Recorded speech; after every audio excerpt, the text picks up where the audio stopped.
right before E.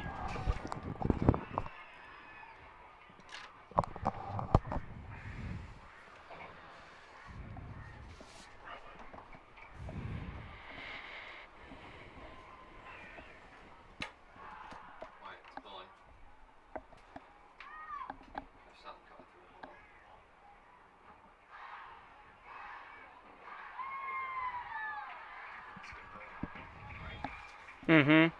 He looks good. He looks good. I want to know, how is this happening? We've been here for an hour.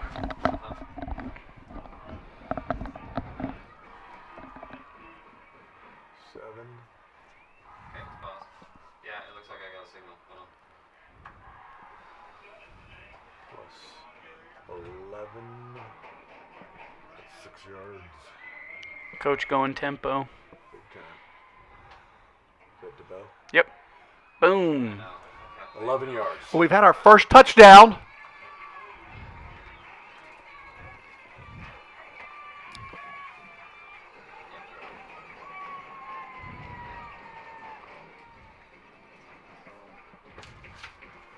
Who scored? Ty DeBow. Just in case we have a scoring drive.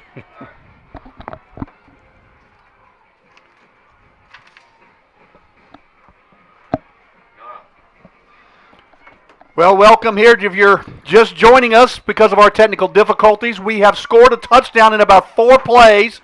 Jesuit had great field position, Kevin, and Ty DeBow just took it in for the score, so Jesuit, as expected, has jumped out early. A fast start here for the Rangers. Tom Corson Lindley on the kickoff made one of those plays where you're thinking, no, don't catch it, don't catch it. But he took it back over 60 yards on the return, and that set up the Jesuit offense for a great short field, which they capitalized on.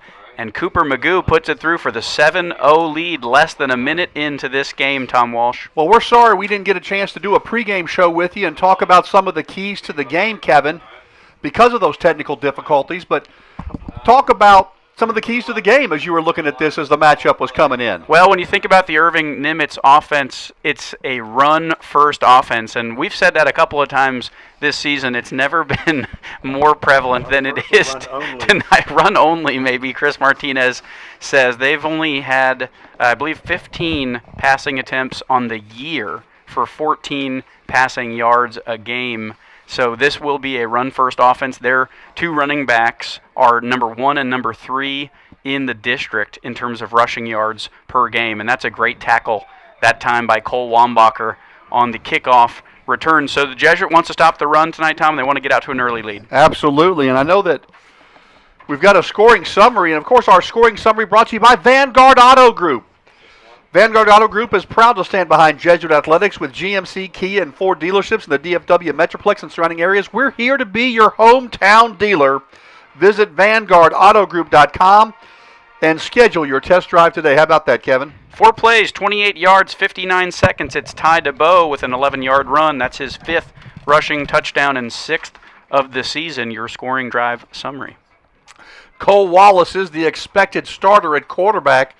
You talked about 17 is coming in, so that is going to be Solorzano, handoff right side. Short gain up to about the 19-yard line. Jalen Harris on the carry. Got about 5 on that, a little bit more than I expected based on the initial surge there, Kevin. So they are a running team, 2 good runners amongst the leaders in the district. And we'll see both Harris and Wolfork all night, Tom, for the Nimitz. Oh, the Nimitz Vikings, thank you so much. I'm about to say the Tigers. That's the Irving High School Tigers. The Nimitz Vikings here tonight. So Harris is expected to get a lot of carries. There's a flag, early penalty here. If you're just joining us, 10:19 to go in the first quarter. Jesuit has jumped out to a 7-0 lead. A Ty DeBow touchdown puts them out in front. We're at Ralph and Joy Ellis Stadium, where Kevin Fitzsimmons has called 3 games this year. Kevin, you're home away from home. Ralph and Joy Ellis Stadium, as many games as I've called at Jesuit, our home stadium, Tom. So very familiar now with the setup in the press box here as we see this Irving Nimitz offense get to the line. And they get to the line fast. Handoff. Short gain after the penalty, still about 3 yards short That is Hornbuckle, the junior, on the carry, and it's going to be third down.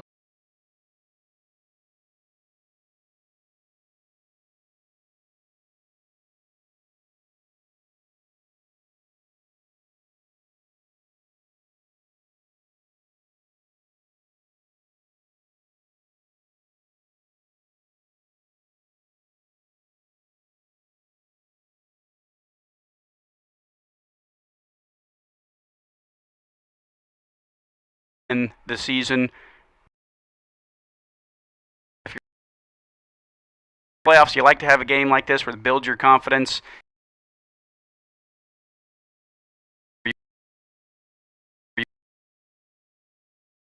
District playoff schedule moving forward. Yeah, and I love that how healthy this team is. A team that started off the year pretty injured.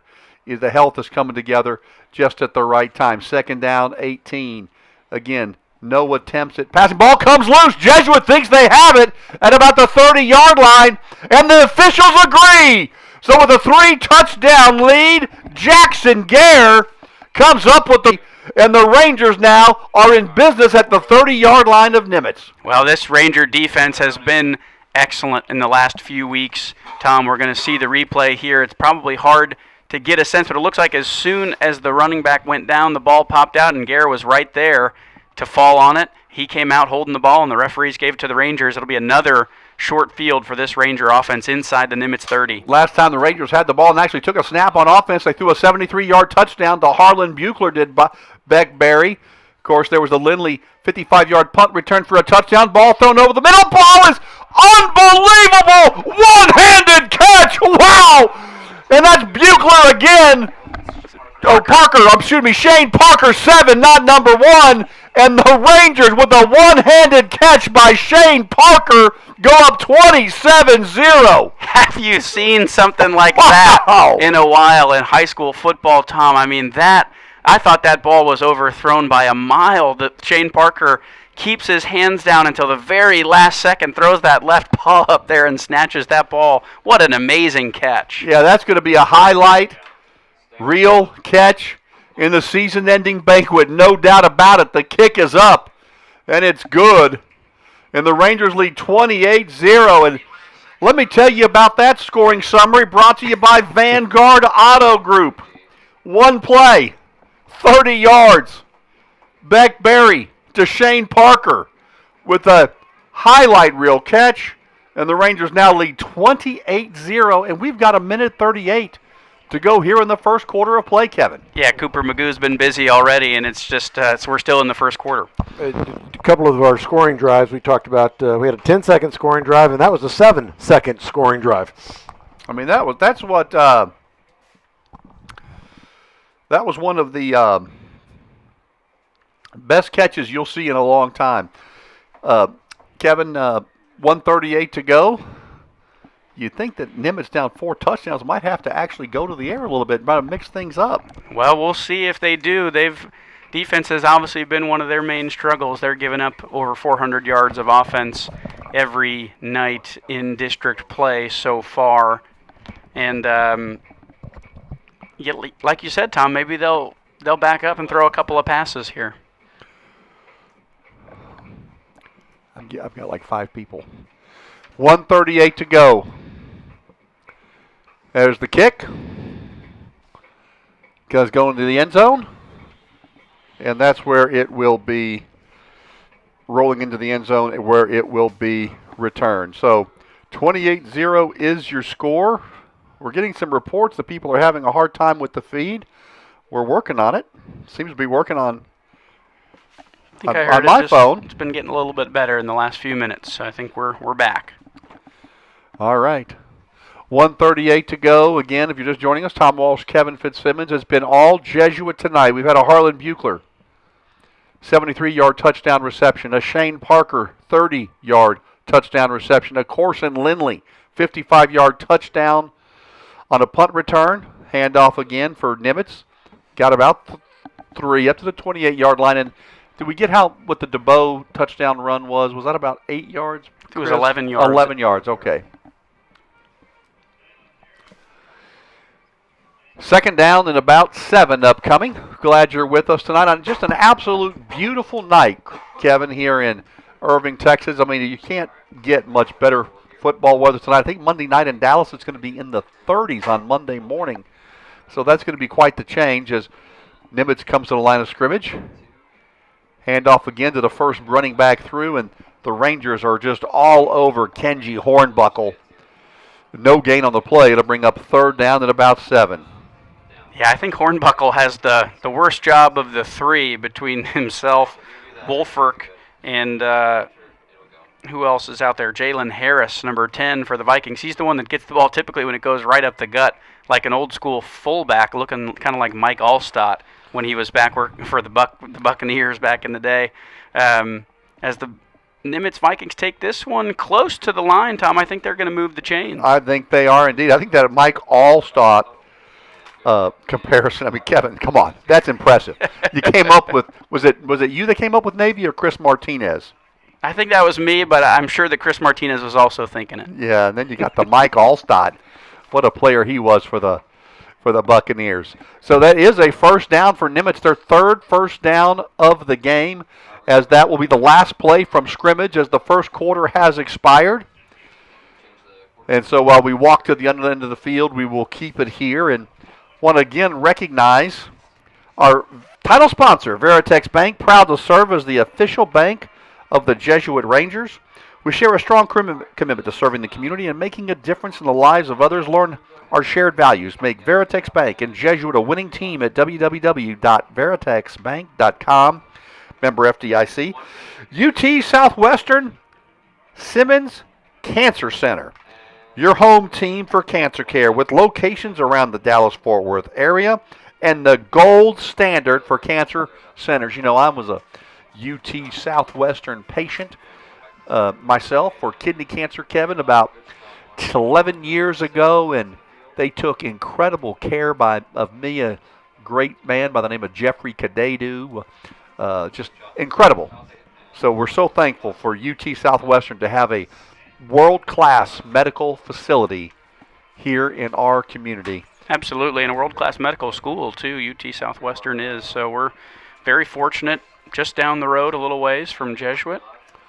Yes, absolutely. So 3 first downs tonight by the Nimitz Vikings, and you think, Kevin, that Nimitz just wants to grind this thing out, keep the ball, because clearly they're having a difficult time stopping this Jesuit Ranger offense. We've had 2 drives, 1 play, long pass plays, but I got to tell you, that Shane Parker catch was unbelievable. Unbelievable, and this is why our good friend Babe Laufenberg says he hates the time of possession stat right here. Chris Martinez tells us time of possession there in the first quarter, Jesuit, 1 minute and 16 seconds. Irving Nimitz, 10 minutes and 44 seconds, yet the score is 28-0 in favor of the Rangers. That's incredible. And he does say that. I bet you we'll have Babe listening tonight. He's a regular listener to our broadcasts. So, 1st and 10. Handoff. Again, first back through.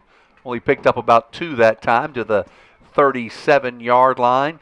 Hornbuckle's been getting a lot of the carries tonight along with Jalen Harris. We did have 1 carry, Woolfolk, the senior running back, but those have been the guys that have pretty much carried the ball all night. Second down and about 8 upcoming.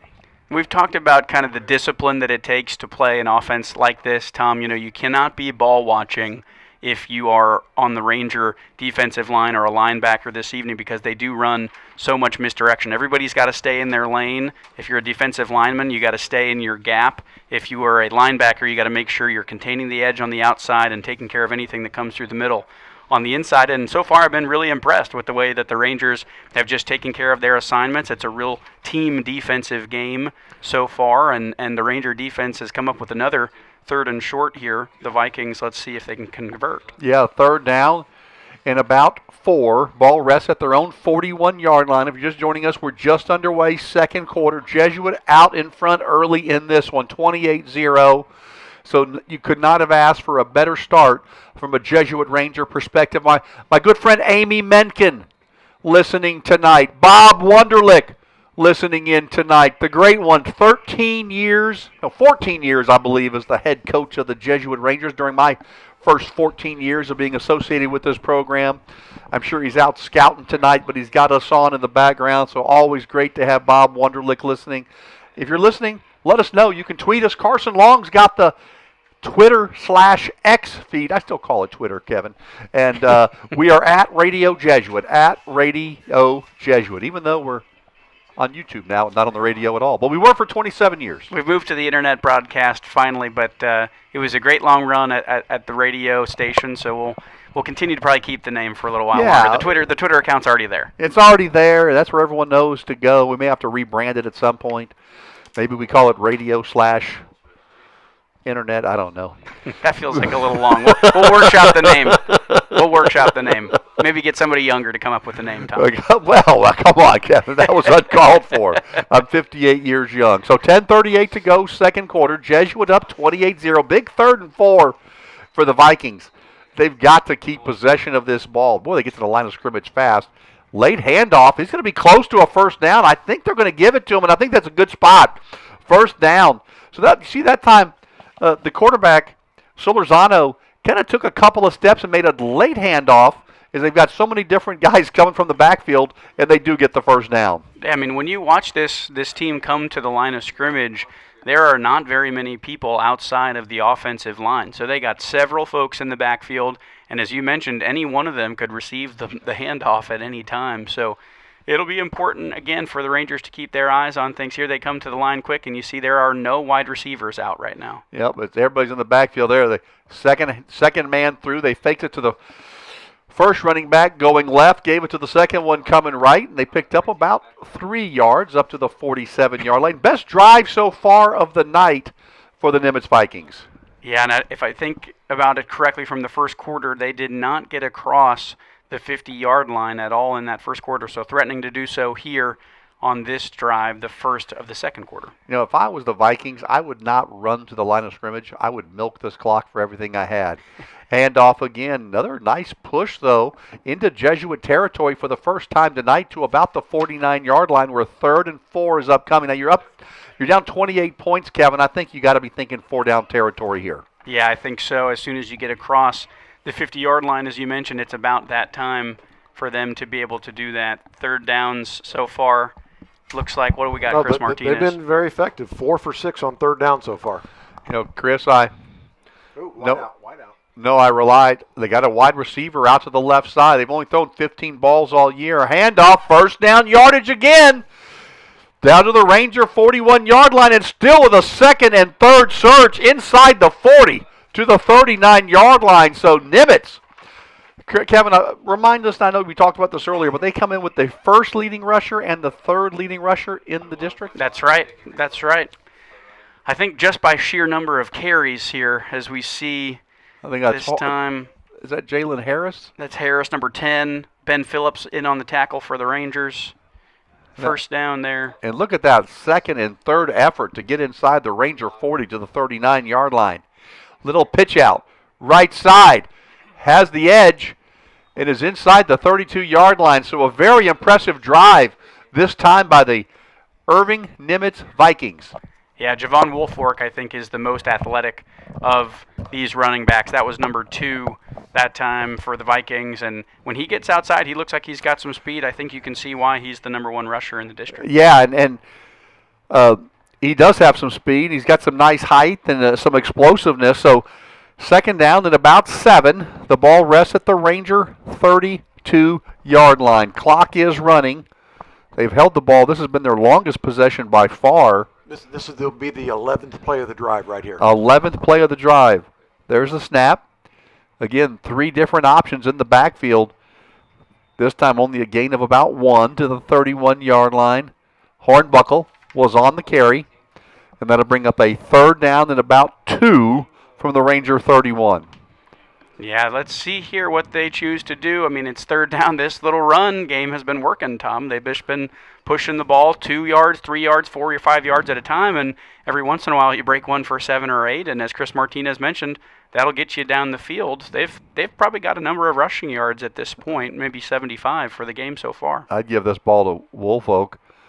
And there's the push. They've got the first down inside the Ranger 30 down to about the 26-yard line. So they needed 2. They got about 5 or 6, and they'll move the sticks again. You know, I think one of the things I'm sure that the Ranger coaching staff, especially on the defensive side of the ball, talked about with the guys this week, Tom, is this can be kind of a frustrating way to play football if you're on the defensive side. They're just going to keep doing the same thing over and over again, running it up the gut, running it off the tackle. So you got to stay committed to this now if you want to make a big tackle for a loss or a big tackle right at the line of scrimmage. Let's see if this Jesuit defense can bend, not break here. Hand off again, right up the gut between the tackles. Short gain on the play. That was Jalen Harris. And so right now we're already halfway into the second quarter. This has been a drive that's just been milking the clock. Will be the 14th play of the drive upcoming, Chris? 3, 6, 9.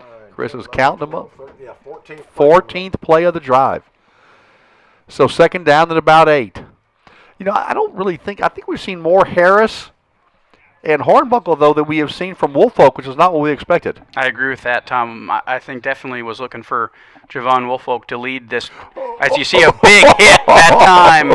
Who is that? That's Joe Norman, number 14 for the Rangers, who gets in the backfield and drops the running back that time for a loss. I think that was number 20, Kenji Hornbuckle, for the Vikings, and he took a big hit. It was almost simultaneously as soon as Hornbuckle got the ball. Here we go. Kevin on the replay. Yeah, as you see him just break right through the line of scrimmage, and that's a form tackle right there. That's how they teach you how to do it when you're learning how to tackle as a young player. Great job that time by Norman, and that's exactly what we just talked about, Tom. You got to be able to make plays like that when this offense is just kind of churning and burning a little bit of yardage at a time. If you haven't heard us earlier say this, they've only attempted 15 passes on the season, have the Nimitz Vikings. And it's rare that they actually put a wide receiver out in space. They were setting it up here with third down at about 9. A timeout is called on the field. Third timeout called for by Nimitz. Only 4:46 to go here in the first half of play. This drive, Chris, when did this drive start? I know it was in the first quarter. 14, almost a 9-minute drive. A 9-minute drive so far. Started at 25. And so how much time was on the clock in the first quarter? Minute 38. A minute 38 when this drive started in the first quarter. We're down to 4:46 to go in the second quarter. And they've just been doing it, Kevin, with 3, 4, 5-yard runs. But this time they're going to have third down and long, 3rd and 9. And Jesuit's done a pretty good job of stopping this offense when they've had 3rd and long. Yes, they have, Tom. They have. And I think this will be the time now to see, like we've said, if Nimitz is going to go to the air when they need a first down, or will they stay with 4-down territory when you're down 28-0. Want to give a quick shout-out, Tom, to our second quarter sponsor, also our title sponsor, Veritex Bank. Proud to serve as the official bank of the Jesuit Dallas Rangers. We share a strong commitment to serving the community and making a difference in the lives of others. Learn how our shared values make Veritex Bank and Jesuit a winning team at www.veritexbank.com, member FDIC. Well, we appreciate you spending your Friday night with us. Tom Walsh, Kevin Fitzsimmons, Chris Martinez, Carson Long. 3rd down, 9 upcoming. Handoff. And the Rangers did a nice job of stacking that one up for no gain at the 25-yard line. So now you've got 4th down and about 9, Kevin. Do you bring in your field goal unit just to try to get some points on the board down 4 touchdowns? I don't see any movement for that. I don't think so. I think they're going to stay with it on 4th and 9. But almost every play is between the tackles. I mean, you do have a lot of misdirection, 2, 3 guys kind of slicing at the line from different ways, but now might be a time if you've got some sort of a play action right here. Yeah, let's see what they decide to do. It's been the same style all night. Got to give them credit. They're committed to the bit here. And back to pass, rolling right, looking, throwing, incomplete, under pressure. Great job by the Jesuit Ranger defense. And that was the 16th attempted pass on the season. It's Norman and who else was out there for Jesuit? It looked like there was Wambacher that was also on the pressure. So now Jesuit will take over at their own 24-yard line, excuse me. So nice stop by the Jesuit defense. Yeah, Solorzano had nowhere to go that time, Tom. There were 4 Ranger defenders in his face as soon as he got out there. As we see J.P. Livingston trot out at quarterback now for the Rangers. The sophomore. Pitch forward. That's a forward pass. Up to about the 30-yard line before finally forced back. But a nice gain on first down for Jesuit. And that's Max Smith in at running back as well for the Rangers. So, and Lucas Myers in the backfield as well. So like we talked about from the beginning, hopefully getting to call a lot of new names or names we haven't gotten to call as much so far this season and already getting to do so here in the second quarter. Second down and about 4 from the 30-yard line. There's the snap. Livingston rolling left. Has some time. Fires it out. Open. Caught at about the 45-yard line. Left sideline. Breaking tackle. Still on his feet inside the 30. And a nice throw by the sophomore. Livingston. There is a flag down back at the 20-yard line, though, so hold everything. Max Smith was the receiver, and it's going to come back. And Chris, let's welcome to the broadcast, listening from South Bend, Indiana, Mary Catherine Ackles, and a guy named Chris Ackles. Yeah, great to see Mary Catherine and Chris listening all the way from South Bend. Chris has the game over the PA, Navy and Notre Dame tomorrow night, as we do see the Rangers are backed up that time on a holding penalty. Unfortunate, because it was a great throw by Livingston. I got to tell you, I watched a lot and listened to that game last week. I mean, you and Chris Ackles sound fantastic together. So proud of both of y'all, and so glad to have y'all continuing the traditions. They swing it out, right side. Meyer makes a nice move, breaks a tackle up to about the 29-yard line. So got a whole lot of that back. That was really the first really negative play by Jesuit to erase a big play. Have they had any other penalties tonight? I think that was the first penalty called on Jesuit as well. Yes, it was. Chris Martinez confirms. That'll bring up third down and about 4 for Jesuit. Yeah, it was a great block outside that time by Caden Profit. As soon as Lucas Meyer caught the ball, he almost pushed his man out of bounds. This is the first third down attempt for Jesuit tonight. And 3rd and 5 officially on the scoreboard from the 29-yard line. Livingston back to pass, looking, throwing, diving attempt. It is caught, but short of a first down. No, they've got the first down, excuse me, up to the 36-yard line. Really nice grab there, diving to bring it in and move the sticks. That was Smith again. He's doing a great job out there at receiver, even though I believe he's listed here. Oh, he is listed as receiver. He ran the ball a couple times ago, but boy, this offense gets going quick. There's Profit out to the right. Yeah, and a nice throw by the sophomore. Boy, he just zipped that. You know, he's 6'3". I like to say that this kid looks like he's right out of Central Casting as a quarterback. 6'3", good size, good arm strength, and he really looked in command of the offense on that throw and found the nice seam and zipped it out there to Profit, and the Rangers are in business now at the 40-yard line. No, Chris Martinez and I have had several conversations this season, Tom.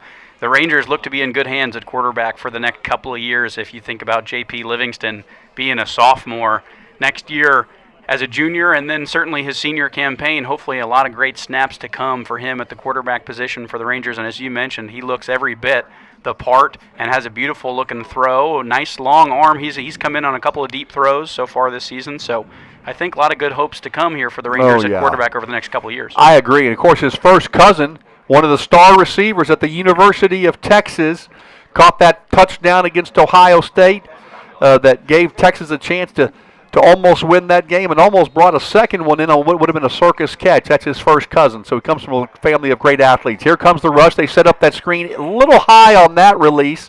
It goes incomplete, and so that'll stop the clock. Caden Profit was the intended receiver. So with 1:54 to go here in the second quarter, it's 28-0 Jesuit. Livingston is in for Barry. Barry tonight with 2 touchdown passes. Not a bad night's work for a little over a quarter of action. Yeah, I think he's going to have a really nice stat line and a really good completion percentage as well. Threw a couple of beautiful deep balls, and looks like maybe he'll get to watch the rest of this one from the sidelines. There's that little jet sweep to the nice breaking tackles, and there he goes to the 20, the 10, the 5, touchdown. The Jesuit Rangers. That was Max Smith. Max Smith puts it on the board again, and the Rangers lead 34-0. Well, I thought that Max Smith was a running back a couple of plays ago, and he looks like it that time, doesn't he, Tom? As he takes that ball on the jet sweep, cut it upfield, and there was nobody there. He just went all the way through the seam. You know, Chris Ackles and I have had a lot of good conversations about the downfield blocking, and you see it that time from that Ranger offense. And there's Smith. As soon as he gets past the 20, there's nobody between him and the end zone. Yeah, and you talked about it. I mean, he did. He's listed as receiver now, but did play a lot of running back early on, and the Rangers are up 35-0 with 1:44 to go here in the second quarter of play. And Kevin, I got to tell you, we just heard from a legend, the great Brian Montgomery, up near Syracuse, New York, works at State University of New York, Stony Brook, and for, I believe it was 14 years, maybe it was 13, but I think it was 14 years, our sports information director really took our radio broadcasts, our sports media department, to new heights, and he taught kids like Carson Long and Ethan Arabali and got them excited for the opportunity to do some broadcasting. And so great to have Brian listening tonight from upstate New York. You can take the man away from the Jesuit broadcast, but you can't take the Jesuit broadcast away from the man. Is that the way to say that tonight? Great to hear from Brian that he's still listening up in New York. As we see here, that scoring drive summary that's brought to you by Vanguard Auto Group. 6 plays, 76 yards, 2 minutes and 16 seconds, the longest drive of the Jesuit offensive night so far. Max Smith caps it off with a 40-yard run. That's his third rushing touchdown of the year. It's 35-0 Rangers. And fair caught at about the 5-yard line, and a nice drive by Livingston. I like seeing that. By the way, Bob Wonderlich is not scouting tonight. He is not scouting tonight. Lamar played last night, and we had our last 2 freshman games last night. The freshmen between the 2 teams went 19 wins and 5 losses. So 19-5 between the 2 teams. I believe that's the 2. There's 3 teams. There's blue, gold, and white. So maybe that's all 3 teams. But a good season for all 3 teams. Yeah, it's great to see the young development of those players. Obviously, Coach Wonderlich, tons and tons of experience here with Jesuit football, and so just a great opportunity for those young men to get to learn from him and to get brought up in this system. As we have a note here from Carson Long, Tom, that Andrew Martin, son of athletic trainer Rick Martin, longtime Jesuit legend on the sidelines, is watching us tonight. So we say hello to Andrew, who's at home watching us tonight. Andrew works at Notre Dame School of Dallas, and I had the nicest visit with Andrew just a few weeks ago. What a fine young man, a chip off the old block. Of course, his father, Rick Martin, is the dean of athletic trainers here in the state of Texas. He is incredible. Handoff, another nice gain to the 30-yard line. You know, Chris talked about it, 4 or 5 yards at a clip, but the Rangers keep stopping them when they have, like, bend but no break, and the Rangers lead 35-0. We are under 50 seconds to go in the first half. Yep, and we're looking forward to the Right Legal halftime show conversation with Coach Chris Hill, head coach of the basketball team here for the Rangers. And it'll be a great conversation with Coach to talk about the upcoming season. Oh, can't wait for that. By the way, I said State University of Stony Brook, State University of New York, Stony Brook. It's State University of New York, Cortland, where Brian Montgomery now works up in upstate New York. Handoff, good stop by the Rangers, only a gain of about 1. And the Vikings will not have to snap it again, down 35-0 at the half.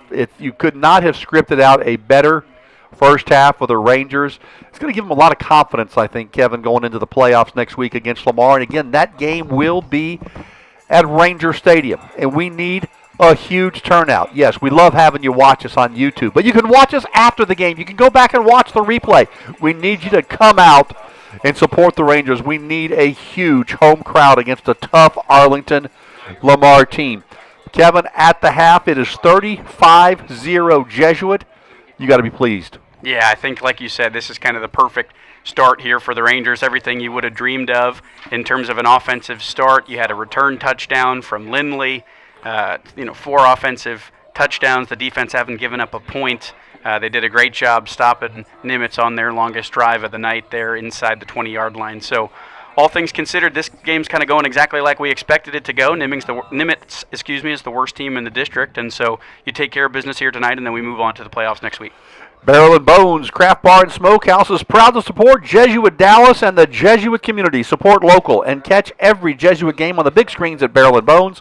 Order online for delivery and use code Jesuit, Jesuit, for $5 off your order. And again, UT Southwestern Simmons Cancer Center, your home team for cancer care with locations around the Dallas-Fort Worth area. Right here, right now, for you and your family against cancer, UT Southwestern Simmons Cancer Center. We're going to have Chris Hill join us in just a moment. Looking forward to visiting with him. What an incredible, the stability we have at coaches here, Kevin.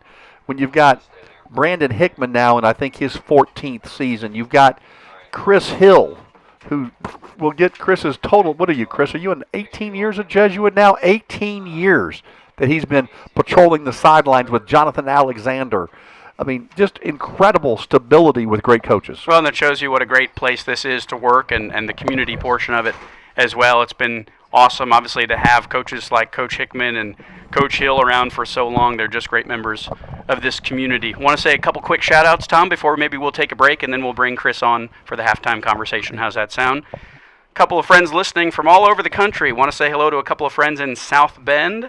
Mike and Megan Urbaniak and their family are listening. Hey to Mike and Megan.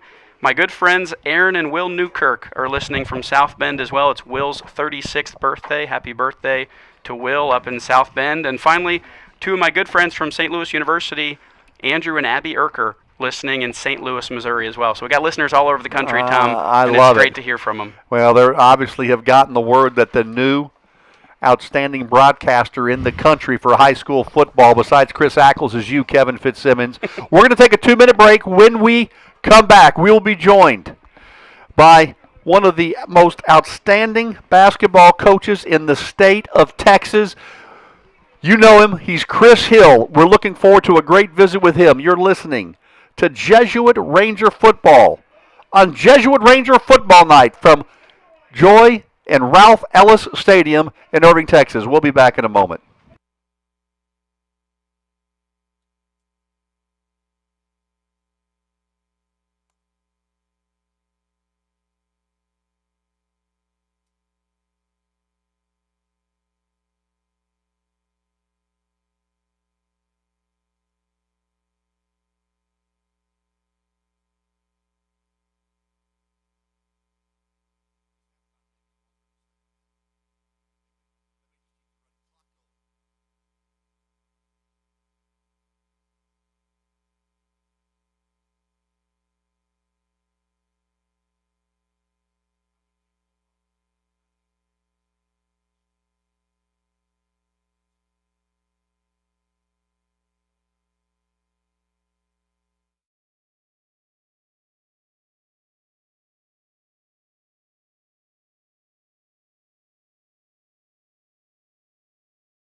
All right, welcome back. Tom Walsh, Kevin Fitzsimmons, Chris Martinez, Carson Long. This is Jesuit Ranger Football Night, and the Rangers lead the Irving Nimitz Vikings 35-0 as we are in Joy and Ralph Ellis Stadium in Irving, Texas, and Kevin Fitzsimmons and I are joined by our great friend, longtime outstanding head coach of the Jesuit Rangers, Chris Hill, his 18th year.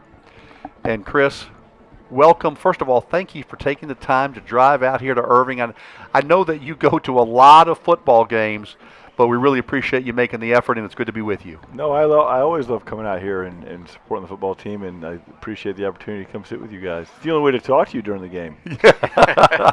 Well, you can always text us. Bob Wunderlich is listening out tonight, and he says hello, but talking to Chris Hill. So, Chris, let's get right after it. You've had some incredible teams during your 18-year tenure. You've had 2 teams that have gone to the state quarterfinals. Am I getting that right? Or one team that went to the state quarterfinals? Regionals. Regional finals. 3. 3 teams that went to the Yeah. regional finals. 2, I don't know. Yeah. 2 in the regional finals, 3 in the regional tournament. Yeah. And one of those teams that we barely lost to, with I guess a shot to go to the Final Four, they got a kid playing in the NBA now. Yeah. Right? As I remember, I think that was South Grand Prairie, yeah, right? There's a pretty good roster of NBA players who have sent us home in the playoffs. North Texas is a basketball But power state. But as I recall, and I'll think of his name in a minute. But that kid, I think y'all played them. Didn't y'all play them 3 times that year? Back to back. No, we played South Garland. It was South Tyrese Garland. Maxey. We played them back to back years of the playoffs. Tyrese Maxey, there it is. Yes. Yeah. So for those people that don't know you, and I don't think there's many out there, talk to us a little bit about your background. Of course, your father is basketball royalty, coached in the NBA. Bob Hill, coach for the Orlando Magic, I think the San Antonio Spurs.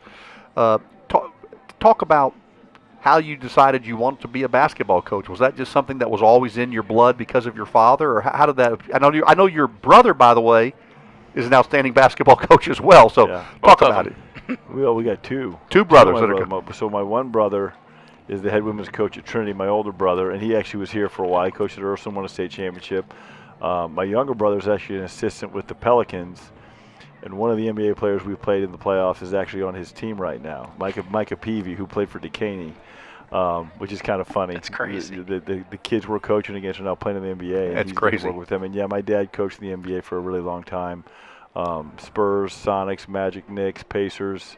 We moved a lot. It was always kind of in the blood, and it was never necessarily a plan to be a coach all the time. And, as a matter of fact, when the opportunity arose, I was applying to go to grad school actually at Fordham, and all of a sudden a call came and said, "Hey, do you want to come be an assistant and be a GA type at University of Dallas?" And I was shocked at how badly I wanted to do it. How badly I want to go coach. And I don't know if it's the coaching as much as just being a part of a team that I just have always been drawn to.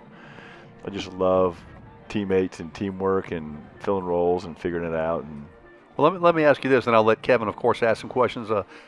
You've, I think, been really blessed to have a guy like Jonathan Alexander, right, to be No with doubt. you for Absolutely. so long, and he's also beloved in the Jesuit community, and you've had some other great people on your staff. I'm not trying to leave them out, but you and Jonathan have been together a long time.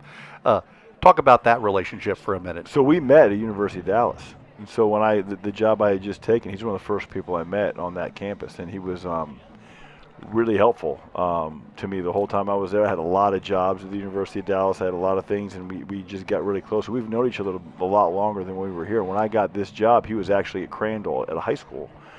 And so I was like, oh, man, I wonder if I could steal him. I'd never done high school, Right. and so he had some experience there. And I'll tell you where we're lucky is that he loves Jesuit. We both do, but he loves Jesuit, and he also has 6 boys, so he wants them all to come to Jesuit. And so otherwise, I'm telling you, we'd have lost him. And he's got one senior now. He does. He's got a senior. He's got a sophomore. He's got an 8th grader. It's either 5th or 6th. I mean, they're everywhere. And I got to tell you, Thank goodness they're all boys, because I was able to trap them. So like their family's such a great addition to the community, and they're so awesome. His wife Emily, and I mean all the kids. They're all. And his daughter obviously too. We love Corey as well, but I don't think she was locking him into the Jesuit the way the boys did. Well, I got to tell you, I see them at Mass all the time at St. Rita. They sit in the front row, and I've never seen better behaved kids since Kevin Fitzsimmons was a kid. I mean, the Fitzsimmonses were the same way, but I mean, what an incredible family, and I know it's a great friend of yours and a trusted confidant, and I agree with you. We are lucky to have him that has stayed around. Yeah, well, Coach, so obviously we talked about 18 years at Jesuit. In some ways, maybe that number is surprising for me to hear, since you were at Jesuit when I started. When you came to Jesuit, I was just finished up my freshman year, and now I've been graduated for 15 years, and you're still there as head basketball coach. So tell us about that. I'm sure for you and Coach Alexander both, it wasn't necessarily maybe in the cards to stay 18 years at Jesuit. So what keeps you there? What has it been for you for the last almost 2 decades now that's kept you around a place like Jesuit? I mean, the community. It really is. I mean, the sports is fun. The school's a great place to work, but really, I mean, it's the people. The people just every 4 years it just turns out a new group of families that are the kind you pray to work for and the kind you want to be like, and the faculty, the administration. I mean, it really is. It's a special place. There's really good support. There's sincere intentions in what people are trying to do. You really can't ask for a better environment. Yeah, and it's just people, I think, who commit so far beyond what their role is. We talked about, Coach Alexander, Coach Hill. I mean, every game we've been to at Jesuit this year, Tom, Coach Hill's been driving around in a golf cart. He's working the game. Coach Al's working the game. We mentioned Charlie DeLong's the head soccer coach here for over 40 years. He still does football every Friday night as the equipment manager for the football team. I mean, it's just kind of amazing when you're around a group of people like that. Well, Coach, I want to talk about the basketball season, but I knew that we were going to get to interview you, and I knew that probably Tom Walsh hadn't heard this story, so I'm going to get to embarrass you with a fun story. I'm looking forward to it. You got my attention. Like I said, I was a sophomore when Coach Hill came to Jesuit. My dad was the basketball coach right before that. It was the 2007-2008 season. So Coach had the team 2008-2009 was that first year. E.J. McWoods, Jameel Bailey, Michael Bedford, some all-stars. I saw Mike Bedford a couple weeks ago, actually. It was hilarious. So played my sophomore season, and then junior year comes around. I was not the best athlete. I wasn't like Tom Walsh. I wasn't probably going to go play D1 basketball anywhere, and didn't work as hard as I should have in the off seasons, that's for sure. So junior season rolls around, it's the fall, and comes time to make the cuts for the team. The football guys are going to come out pretty soon. The likes of Brian Wetzel and Jeff Schottmer, who are Jesuit Sports Hall of Fame members. Hall of Famers and great players. Are coming off the football field, and so, Coach, it's time to have that conversation. And Coach Hill and I sat down after practice one day, and Coach is telling me he's going to have to cut me. And Coach Hill got a little emotional during the conversation. And I just always have really appreciated that, because it showed how much he cared about me as a person, not at all about me as a basketball player, although that was important too, but he really wanted to make sure that that I was, feeling okay, and wanted to take care of me personally. We had such a good personal relationship, and so I said to Coach in the moment of that conversation, no idea where it comes from, but I just said, it's going to be okay, Coach. True. So he was comforting. So he was comforting you. So fast forward another year, I didn't do anything with the basketball team. My junior year, actually came and played football for the JV team for Coach Robert Williams for a couple of games. And then my senior year, wanted to get back involved in basketball, asked Coach and Hill and Coach Al if I could be a manager for the team. And they said, oh, well, we already got a manager who sits on the end of the bench and does the stats and the water bottles and stuff. We'd like you to be a student assistant coach, which was also just a great honor, really nice of them to ask. And so I dressed up in my school clothes, and I wore the same sweater vest every game, and I kept fouls and timeouts on the front of the bench. And it was a great season. We weren't quite as good as we were that year before. 2010 season, Josh Bauer, Chris Udofia, James Linebaugh, those guys, they lost to Marcus Smart, another NBA player, in the playoffs that year against Flower Mound Marcus. And but at the end of the season, my senior season, we did the banquet at the end of the year, and coaches introducing all the seniors, including even the managers and the student assistant coaches. And we get to the time where he's talking about me and just about my time in the program, and he's talking to the whole group there, and he starts to get a little emotional. And he's telling that story about when he cut me and I was comforting him. And as he's getting emotional, I stood up in the crowd and I said, it's going to be okay, Coach. So got to say the same line a second time in front of a group of people. But that just shows you, I think, the kind of guy that Coach Hill is, and was excited to share that story with you, because I'm sure you hadn't heard that one, Tom. I have not heard that story, and I've known you since you were 5 years old. But that is a great story. I do remember you as a student assistant coach, and yeah, I think that is such a microcosm of a great example of what Jesuit is, and what guys like Chris Hill and Brandon Hickman and Bob Wunderlich and Jonathan Alexander, who have just, part of the fabric of this incredible institution. I know, Coach, you want to talk about the team and the season, but before you do, I'd like to take a detour before I give it back to Kevin. Talk about the athletic director, Kyle Harima, because you knew Kyle before he interviewed for the job. Of course, he had some big shoes to fill. And Steve Cook, who was 30 years as our athletic director, hired you as the head coach. Of course, Kyle has just been a home run hire already. Seems like he's been here for half of his career, and I know it's only been a couple years, but we all love Kyle. He's doing a fantastic job, but he's a basketball coach like yourself, isn't he? And that's how you knew each other. That's how I got to know him, exactly. And actually, when Steve said he was stepping down and they started the search, I knew he was curious about moving into administration. And so I just texted him, hey, ours is going to be open, and I thought he'd be a good fit here, just because he's instinctively looking to help people. He really, really enjoys working with kids. His mentality fits our community, I think really, really well. And so he was the only person I even really told about it, to be honest with you, just because I thought it could be such a great fit. And just for clear, I mean, it was a comprehensive search, lots of candidates. Well, he applied and didn't hear anything for like 3 months. Yeah, I mean, it was a lot of people. B.J. Antes led that committee. I was lucky enough to be asked to be on one of the parents/friends of the school committee to meet with the finalists, of which Kyle was one, and I was so impressed with him. So we're so glad. So great recommendation by you, and we're glad to have him. Well, that's part of it, right? Bringing good people into the community. When you have good people here, it attracts good people too. And we had a great conversation with Kyle. Chris Sackles and I did a couple times this season because the first game we had a little technical difficulties. Nobody heard that interview, so we got to interview him again a second time a couple weeks after that. Well, Coach, let's turn to basketball season. That's why you're here. Basketball starting next week. Yeah. Is that right? So you guys are probably already practicing. And give us a little bit of an overview about the season, and we'll talk a little bit about what district and things will look like coming up. It's kind of. I think we're going to be a lot like the football guys. We're like we have pretty much everybody's in a new role.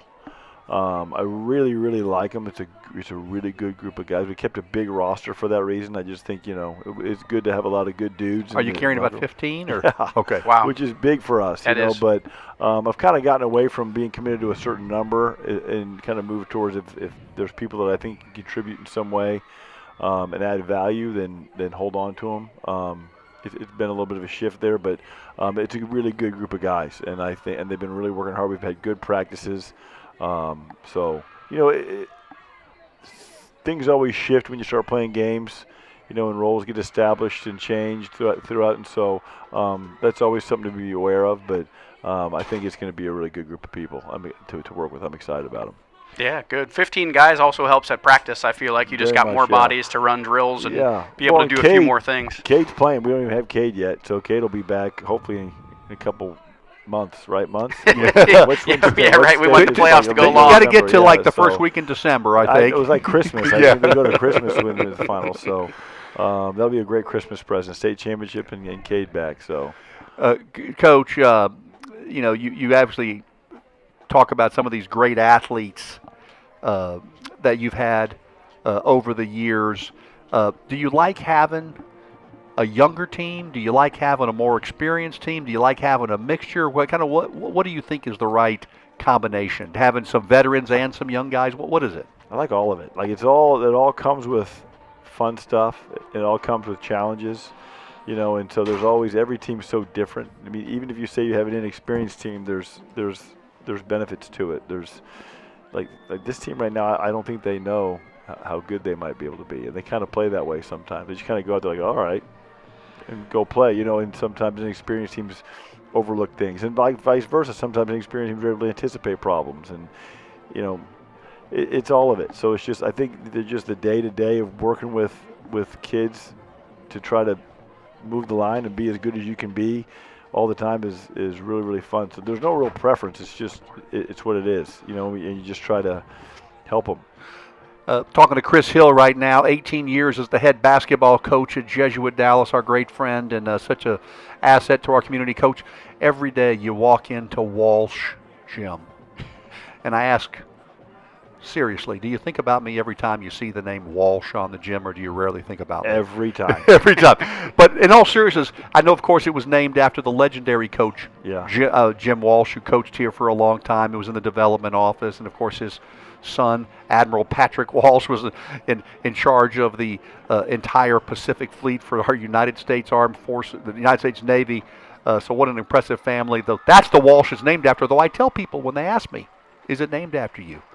If friends of mine are asked that question, I say the answer is, as far as they know, the answer is yes. But it's a smart play on your part. But talk about the atmosphere, because every time I walk into that gym with the students and particularly the student section, I mean, it's incredible. What a home court advantage that is, right? It is. Yeah, it's a really cool place. I love it. I pinch myself that I get to go there every day. But yeah, it's intimate. When the student section comes, it's a special atmosphere. There's no question.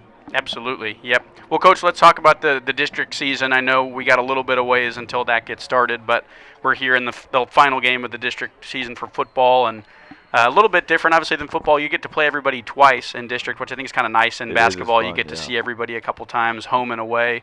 What does the district look like this year? Who's going to be competitive, and what's Jesuit looking like in terms of making it to the playoffs? We'll see. I think we haven't played any games yet, right? So everybody's super confident right now. So I don't know how the other teams are going to look, just because there's a lot of movement now in the high school world. So teams look different from year to year. It's not really intense in basketball in our district, but I think Pierce is turning everybody. And they didn't make the playoffs last year, but they were pretty good. And I think they'll be really good. Lake Highlands had a lot of young guys who didn't play a whole lot. They didn't have huge roles, but they were really good. And I imagine if they progress the way Joe Duffield usually brings guys along, they'll be really, really good. Richardson's always good. He does a really good job. He got a lot of kids. Bertner, I mean, that guy's Coach Martin's got him rolling over there. They're getting better and better every year. And then Nimitz, I think, actually will be. They return a lot of kids. They'll be really, really good. Irving's got a new coach. I'm not sure. And MacArthur they beat Lake Highlands last year to the last game of the year on the road. Wow. And I think they're returning a lot of those kids. So there's a version of MacArthur who's could be really good as well. So I think it'll be a good district top to bottom, but I don't think there's no NBA players that I know of right now. Yeah. Maybe we have a couple that'll come out, but that's the dream. But it's not one of those leagues where you're just looking at, okay, how do we stay in the game with them? I think every team's beatable, including us. Every team's competitive. So those are the best kind of districts. So everybody will be playing great and have a chance to improve every game. So yeah, that makes it fun. Your best going in the playoffs, yeah. Don't really know what to expect either. You kind of get to see your team rise to the top if you play well. Hopefully by December we'll kind of know what to expect. But. Yeah, that's right. Well, Coach, we appreciate you coming up and visiting with us. You're, like I said, you're a treasure to our community. We are really grateful to all the hard work you and Coach Allen, your entire staff, put into making the Jesuit basketball program one of the top programs in the state of Texas. We wish you the best. When's the first home game, Coach? When should people come out? 21st of November? 21st of November. So hopefully that's second round playoffs. Yep. And we actually haven't set a time yet. Nice. To make sure we have time. So we can figure that out. And the other coaches, yeah. So depending if football's still going, that we can play as early as we need to.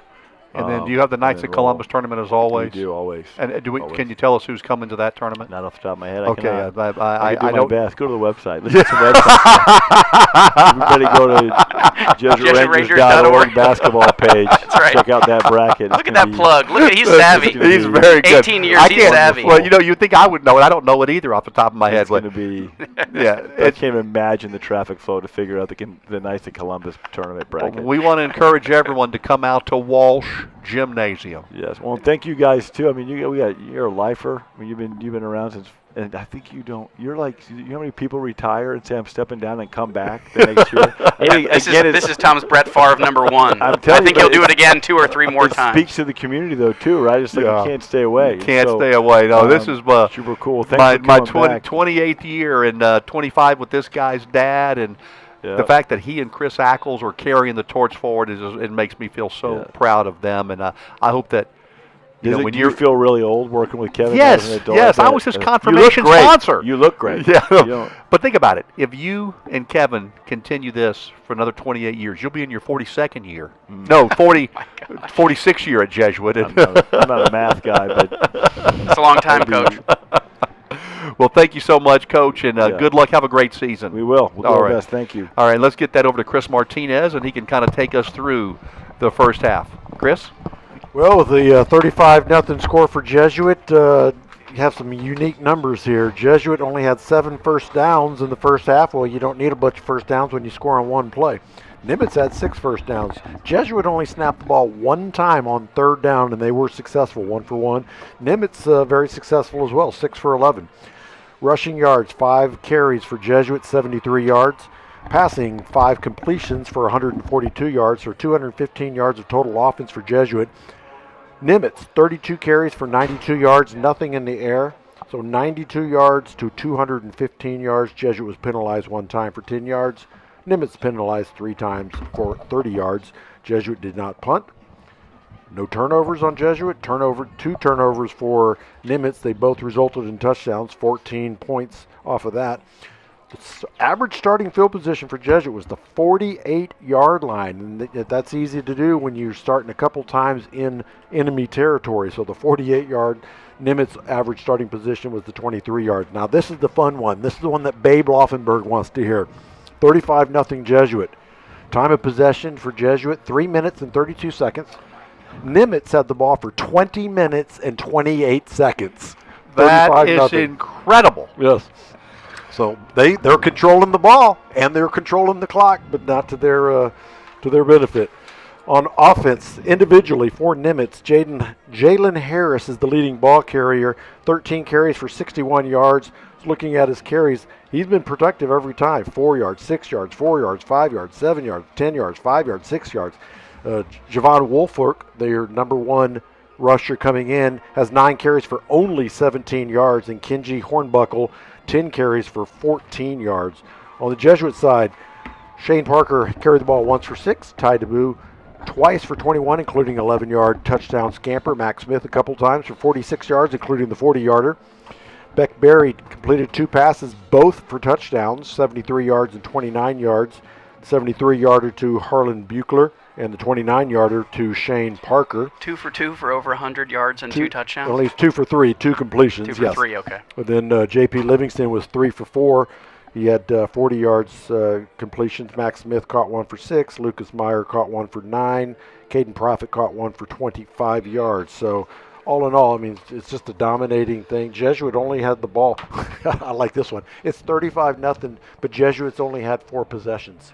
I mean, Wow. incredible. There You you had go. the Corson Lindley 55-yard punt return for the touchdown, and they have scored 4 times on their other 4 possessions, and 2 of them were one-play touchdown drives, the 73-yarder to Harlan Buechler, and then the 35-yarder, I believe it was, to Shane Parker. Chris, great job as always. My favorite stat, I just texted it to Babe Laufenberg, what you just said. Jesuit had the ball for 3:32 in the first half. Nimitz had the ball for 21:28. 20-28. And Jesuit leads 35-0. So, Kevin, one thing I have not done a very good job of is recognizing the person and the company that makes this halftime show responsible. So I want to fix that right and possible. That is Right Legal, PLLC. Life situations sometimes deemed daunting, and you don't know where to start. Our trusted group of professionals at Right Legal specialize in helping with all matters relating to estate, probate, business, and tax issues. Paul Wright, from the Jesuit class of 1986, our longtime halftime show sponsor, Right Legal, PLLC, and thank you so much to them. We're going to take our quick timeout. When we come back, they should have the field cleared, and we'll get ready to kick off the second half action. It's Jesuit 34, the Vikings of Irving Nimitz 0. You're listening to Ranger Football Night right here on Tradio.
Welcome back, Tom Walsh, Kevin Fitzsimmons, Chris Martinez. We're so glad you're with us on this Friday night. The last regular season football game of the year. Jesuit has clinched the top seed at a District 7 6A for the Division II. Remember, if you're new to high school football in the state of Texas, 4 teams make the playoffs out of each district. The 2 teams with the top population enrollment will go 1-2 into what they call Division Is for 6A. And the 2 schools with the smaller populations will go into Division II. And what's crazy about that is you can be a team like Allen or Plano West or Plano East, and if those 3 teams make the playoffs out of their district, and those are 3 of the top size schools in the state of Texas with almost 5,000 kids in each of them, 4,500 to 5,000 kids, one of them will be Division II. So it doesn't mean that they're necessarily small schools. It's all dependent on the district. Well, Jesuit will finish 3rd overall in this district with the win tonight, and they will have the top seed for Division II in the 6A classification. And we are looking forward to having you and Chris Ackles call the game next week at Ranger Stadium, Kevin.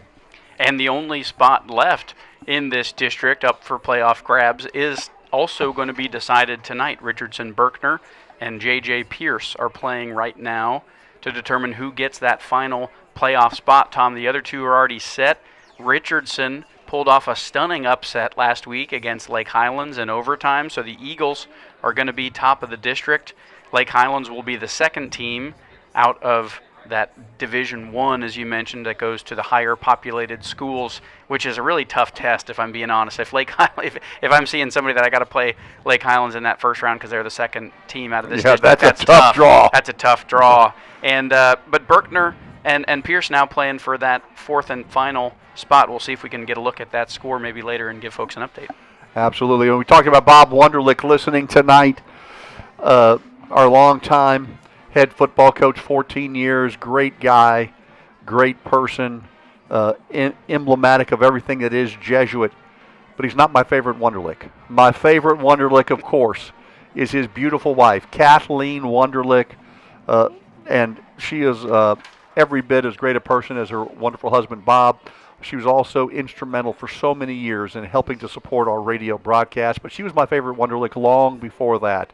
And it reminds me, Kevin, as we're getting ready to start the second half with Jesuit up 35-0, it reminds me of the time talking to the Wunderlich family when your father and I and Chris Martinez were getting ready to broadcast probably in our 3rd season on the air of this 28-year run that Chris Martinez and I have had together, and we had no phone line. We used to have to call the radio station with a phone, and the phone line was accidentally disconnected from the press box. So what did we do? Well, one of the Jesuit maintenance men was very resourceful.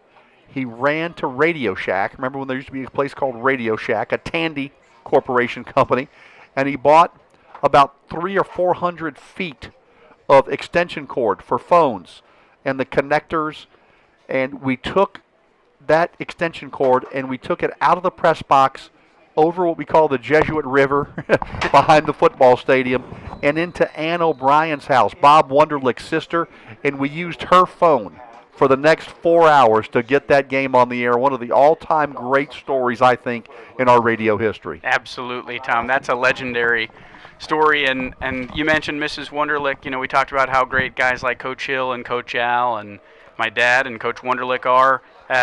There's behind all those guys is a great wife who's committed so many hours to Jesuit as well. Been up there for so many things, thinking about Mrs. Wunderlich, Mrs. Hill, Mrs. Alexander, Mrs. Fitzsimmons, so many other great women who've allowed their husbands and fathers and guys to be up there for a lot of different things at Jesuit. So, and can I throw in Mrs. Walsh? Absolutely. Who has allowed me to have 28 years of calling these games Absolutely. on the radio. And Mrs. Martinez, Gina Martinez, who's given 28 years and more. Because Chris not only does these football games with us, but he does about 40 baseball games a year.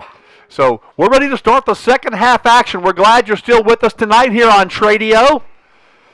Thanks to Zach for his good work tonight, along with Pedro Rios, Jesuit sophomore. There's the handoff, and there he goes. 40, 50, foot race 40, 30, still on his feet in a shoestring tackle at the 20-yard line. Biggest run of the night for Nimitz, and they are in business deep in Jesuit territory. And that was Jalen Harris, Tom, who took the ball down for the Rangers that time. Andres Van gets there with a shoestring tackle. I mean, dove and got his fingertip on the shoelace maybe of Harris. But that was going to be a touchdown, if not. 58-yard run that time for the Nimitz Vikings. And we've kind of talked about this, Tom. If you're not careful, somebody can squeak through. That was a right up the middle that Rangers just don't tackle the ball carrier, and then look what happens. Yeah, and I think you're going to get to see a lot of different players in the game now. Handoff right side for Jesuit. Some of the second-teamers will be in the game. But another nice run on first down to about the 12, maybe the 11-yard line. Depends on the spot. It looks like they're going to put him at about the 10-yard line. And if anybody's curious who's watching here, you can see well the numbers. This is the starters for the Ranger defense here. So this is not against the second-team unit. The Ranger starting defense wanting to try to hold this shutout. They're going to have to bend, not break here with the ball on the 10-yard line. First offensive possession of the second half for the Vikings. Handoff, left side. Surge, short of a first down. It'll be third down and short upcoming. By the way, whoever came up with the idea of wearing gray jerseys with blue numbers, very hard to pick up the numbers when you're 58 years old. Not quite as hard as last week. The Berkner, yes. were black with dark green numbers. Yes. Even Chris Ackles and I in our eyes had a tough time seeing that. Yeah, the Berkner Rams, of course.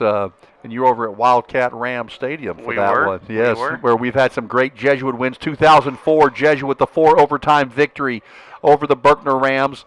And then the double overtime victory, same stadium, third down short, to win their first district title. The first year they were in the UIL in 2004, Kyle McKissick in double overtime, breaking it off right tackle behind Reggie Stevens, the Hall of Famer who played for the Baltimore Ravens amongst other NFL teams. And Jesuit won that. So a lot of great Jesuit moments in Wildcat Ram Stadium. And Bryant Wilson handed the ball off to him, didn't he, Tom? He did indeed.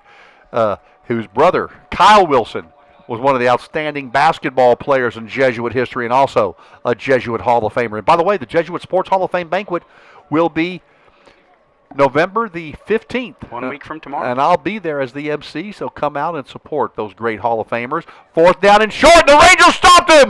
The Rangers will keep the shutout going. Great job by the defensive line, and they shut it down, and Rangers will take over after a fourth down and short. And maybe I think we're going to look at this on the replay, Kevin. Yeah, here it is. They get up to the line quick, snap the ball almost immediately as soon as they're up there, and this is the quarterback that time who's going to take that. It looked like it was number 40, Simon McGoldrick, who got his hat on him first, and then the rest of the Ranger defense comes in to push him back. You know, when it's 35-0, it's real easy, I think, Tom, to probably give up on a time like that. Hey, they're on the 10. Let's just let them score and get through this. Kudos to the Jesuit defense that time, and now they force a turnover on downs. Well, you talked about them wanting to preserve that shutout,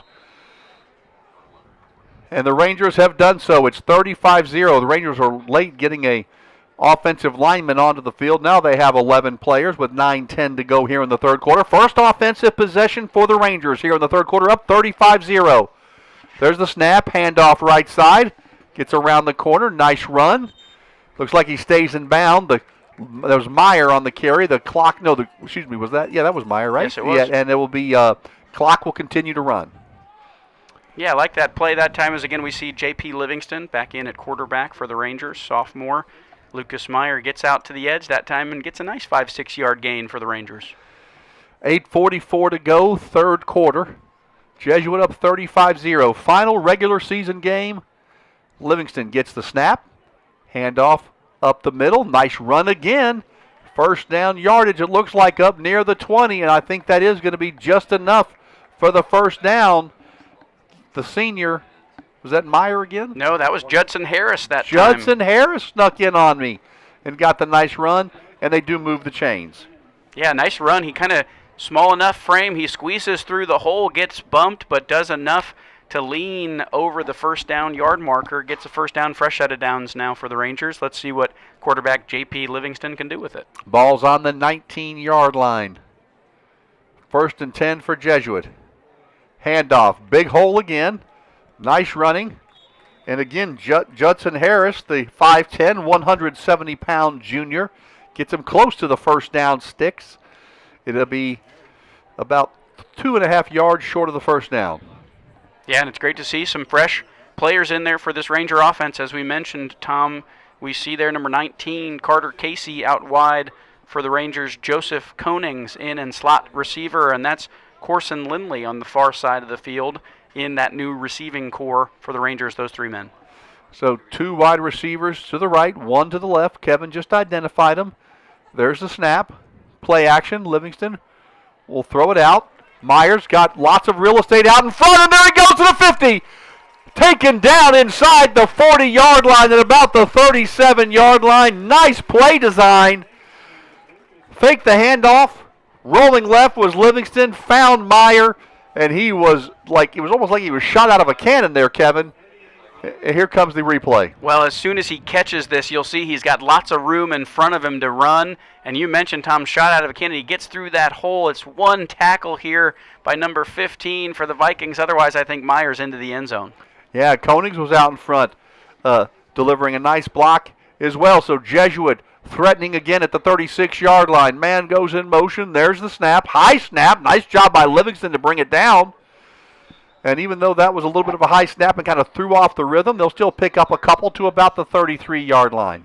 Well, let's see now here. That was Judson Harris again. The difference, Tom. Beck Berry, 6'1" on your roster. J.P. Livingston, 6'3". I think he needed those 2 extra inches to catch that high snap. Otherwise, that would have been over his head. I agree. And I think he even looks a little taller than 6'3". As I stand 6'4 1/4. Not that anybody cares. Second down, handoff, nice hole again.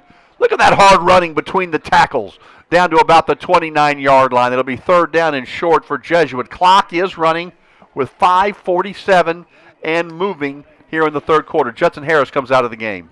Yeah, replay there of the run that you saw that time, Tom. You mentioned just right kind of between the guards there. That's right up the gut, but a good hard run. It's a 3rd down for Jesuit. This is only the 2nd time they snapped the ball on 3rd down. Second 3rd down of the night. Livingston, quarterback keeper, has some blockers out in front. And look at, he'll take that size, plow over the defender, and get the 1st down. Nice job by Livingston. Yeah, putting his body on the line that time against number 9, Juan Barron for the Vikings. But a great run. He just kind of was patient with it, Tom. He was waiting to see what happens here. As you see, he has some time. Kind of looks, follows his blockers, and then at the end of the play, boom, puts that shoulder right into the defender and gets the 1st down. Yeah, that's a load to have to bring down a 6'3" quarterback that's as athletic as he is. Handoff again, up the gut, nice run, and into about the 15-yard line. It'll be short of a 1st down, but I mean, Jesuit's not doing anything fancy, Kevin. They're just pounding between the tackles. No, this is a nice drive here. They put together a couple of nice plays.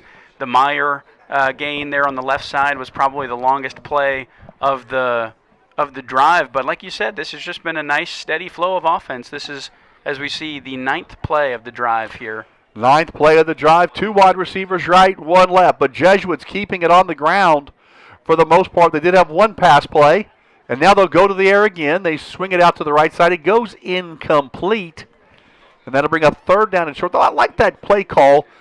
Kevin, you got 2nd and short. Why not try to get someone out in space? But just weren't able to connect on that one, and it'll be 3rd down and 2. Yeah, that ball was just at the shoe tops of Carter Casey, and he couldn't come up with it. There's the snap. Handoff again, and it looks like they've got the 1st down. Max Smith will rumble to about the 12-yard line. They'll stop the clock, and they're going to just keep it running here, Kevin. They're not going to stop it to reset the chains. I wonder if they'll go to a running clock at some point. If Jesuit goes up 42-0, I don't remember what the rule is. We've seen it a few times over our 28 years. They'll just have the clock continue to run, even on incomplete passes. I think the number might be 35. Is that right, Chris Martinez? Do you know that? Oh, yeah, that's what Chris says. 1st and 10 at the 12-yard line. Smith goes in motion, empty backfield, quarterback keeper, Livingston, and he'll get taken down maybe a yard at about the 11-yard line. But again, I think at this point, Kevin, you want to give, I think we're going to keep it simple, just keep everyone healthy, and get home to 1, 2, 3, 4, 5 Inwood Road with a nice victory. Well, yeah. I'm glad when you asked me about the points that nobody could see, my shoulders going up and down. Like, I don't know. Well, Chris, we like to just go ahead. That way, if it's right, you're a genius, and if you're wrong, well, it's not me that's wrong. So, second down, first down. I think it's second down, It's right? second, It's yeah. second down and 10. There's a little pitch left side. Nice job by Nimitz to string that one out. I thought that had a chance to be a bigger play there, Kevin, but they were able to bring him down really for a very short gain, only to the 10-yard line. Yeah, Carter Casey there on kind of the end around little pitch by Livingston, but as you mentioned, he could not set the edge. We see the replay here. He just couldn't quite get out there, and the Nimitz player did a great job of keeping him contained so he can't make the sideline. Yeah, nice open field tackle. When Jesuit snaps the ball, we should be just at about 2 minutes to go in the third quarter. Jesuit at the 10-yard line, third down and long. Livingston looks to the sideline, gets the play call. They still got 2 seconds. I don't know if they're going to get it off. There should have been a delay of game call that's not called. Livingston back to pass. He'll fire it. Touchdown. So Jesuit got away with one there. There was 0 on the play clock when they snapped it, but a nice throw, and the Rangers will take it. They lead 41-0. 41-0. That was Max Smith who brought that one in on the far side of the field. Tom, here's the replay. Just a little drop back, 3-step, looks to his left. He's wide open there. A nice throw by Livingston. That's kind of over the linebacker and under the safety. Max Smith did a great job of finding the open hole. Yeah, you and Babe Laufenberg talked a lot about that during the Lake Highlands game when y'all did the game. We did the game together, Kevin, as the extra point from Magoo is up and good. Cooper Magoo, who's been so outstanding this year to make it 42-0 Jesuit. But, having to kind of layer those throws over the linebacker, there wasn't, sometimes it's really difficult when you're trying to, put it in, but over the linebacker and before the defensive back. That time, Smith was just wide open. I really like this time of the year, Kevin, when guys that maybe we weren't calling their names early in the year are starting to assert themselves. I mean, guys like DeBow, right? He's become a player. Max Smith, I mean, he looked great on that drive. Just so many different weapons throughout the disposal. Our third quarter sponsor is Complete Land Sculpture, creating beautiful outdoor spaces for over 40 years. From initial design, construction of pools and structures, plant installation to year-round maintenance, Complete Land Sculpture is proud to keep North Texas looking its best. We're honored to be longtime supporters of Jesuit Athletics and the Jesuit community. Contact Complete Land Sculpture at 214-949-4689 for all your landscaping needs. Go Rangers! As you see Cooper Magoo kick the ball off here, we'll give you that scoring summary that's brought to you by Vanguard Auto Group. This looks like more of what the last couple of games have looked like, Tom. This drive, 13 plays, 91 yards. As you remember, we started that drive on the 9-yard line after the fourth down turnover on downs created by the Jesuit defense on the first drive of the half. 7 minutes, 11 seconds that drive took. It's completed with Max Smith, first receiving touchdown of the year, his 4th touchdown overall. It's a 9-yard pass from J.P. Livingston. Hope you enjoyed our halftime show. Guest Chris Hill, 18 years as the head basketball coach here at Jesuit. Brian Jones, I think, is in his 14th or 15th year leading the baseball program. His handoff goes to the right side. Gain of about 5.5, up to about just beyond the 30-yard line. But, when we're talking longevity here, you mentioned it during the interview, Charlie DeLong. Nobody can touch him. Over 40 years with Jesuit. When you talk about legends, he is a legend. He's won 2 state championships in the UIL, a ton of TCIL state championships, too many to even probably count up, unless we had Brian Montgomery here to count them up for us. But what a legend, and just what a great place Jesuit is when you have these kind of stability and this type of quality of coaching. Yeah, Coach DeLong, just an emblem of what the Jesuit community is, right? Just his commitment to the community and as we've mentioned many times, outside of soccer as well, as he's here standing on the football sidelines every Friday night with this football team. And just like the basketball season, the soccer season will get started up here pretty soon as we see the replay run that time. A new runner. Yeah, Marcus Marino. For Nimitz that Yeah, time. Marcus Marino with the carry. So, first down, 10. Oh, and what a hit behind the line of scrimmage. Outstanding play by Jesuit. Loss of about 4. That was Alex Betternechea, the linebacker, who brought him down 5'10", 180 pounds. What a hit. Looked like he was about 6'4", 240 on that tackle, Tom. I mean, my goodness. Just diagnosed the play perfectly and was in the backfield as soon as the runner got the handoff. Second down long. Nice surge that time beyond the 40-yard line. That's going to be the last play of the third quarter. And we will keep it here. And your third quarter sponsor, again, Complete Land Sculpture. Creating beautiful outdoor spaces for over 40 years, from initial design, construction of pools and structures, planning installation to year-round maintenance. Complete Land Sculpture is proud to keep North Texas looking its best. We're honored to be longtime supporters of Jesuit athletics and the Jesuit community. Contact Complete Land Sculpture at 214-949-4689 for all your landscaping needs. Go Rangers.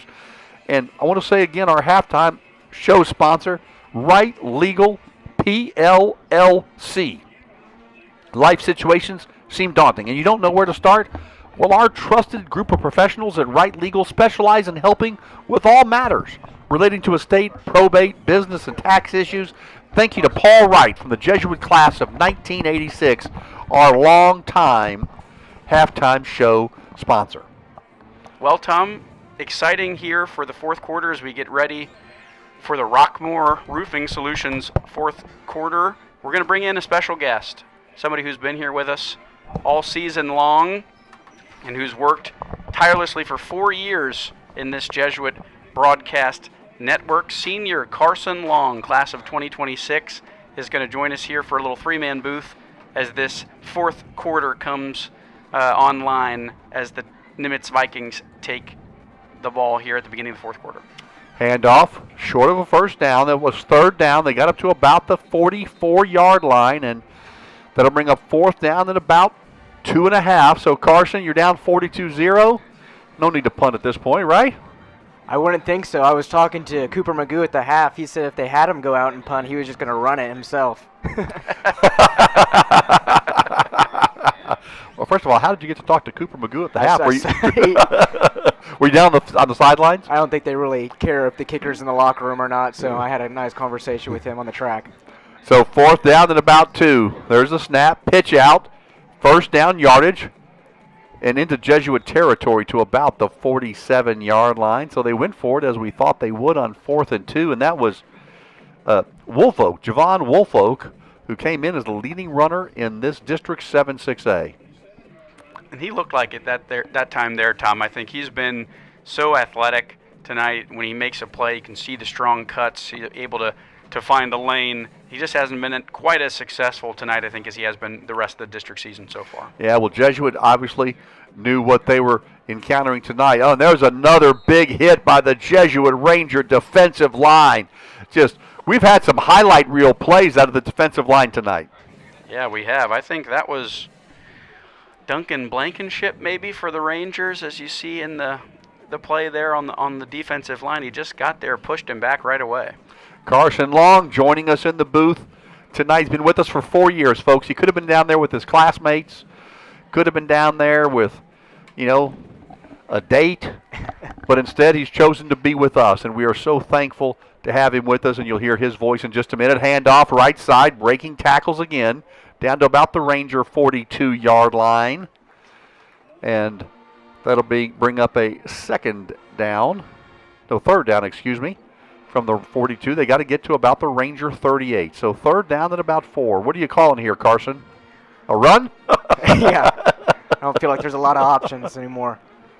I have to say, though, the thing that stood out the most for this Rangers football season has been the defense. Of course, last year they had a lot of struggles, but this year, with almost an entirely new team in terms of who's starting, they've been pretty much dominant. Of course, there was that dominant game against J.J. Pierce. Oh, and they needed every bit of that, 17-14 victory for Jesuit. A Cooper Magoo field goal late took Jesuit to the win. Another nice run now, and now the Rangers want to get this shutout. And with 9:14 to go, here's the replay, Kevin. Yeah, you can see here just a good job breaking through the first hole, and then as soon as he gets into that second level, starts to move to the side. The Rangers did a good job to stop him before he got out of hand. This is the 10th play now of the drive for the Vikings. The question becomes now, will the game end by 9 p.m.? It might. It'll be a quick one. Handoff, and the Rangers look like they had that contained, but a little second effort brings it inside the Ranger 30 to about the 28-yard line. It'll be second down. Maybe It's about 6. Maybe the strangest thing about Nimitz offense, maybe all season, but definitely this game, is that the running backs have taken maybe half of the snaps tonight. Yeah, it's been interesting. There's so much action in the backfield.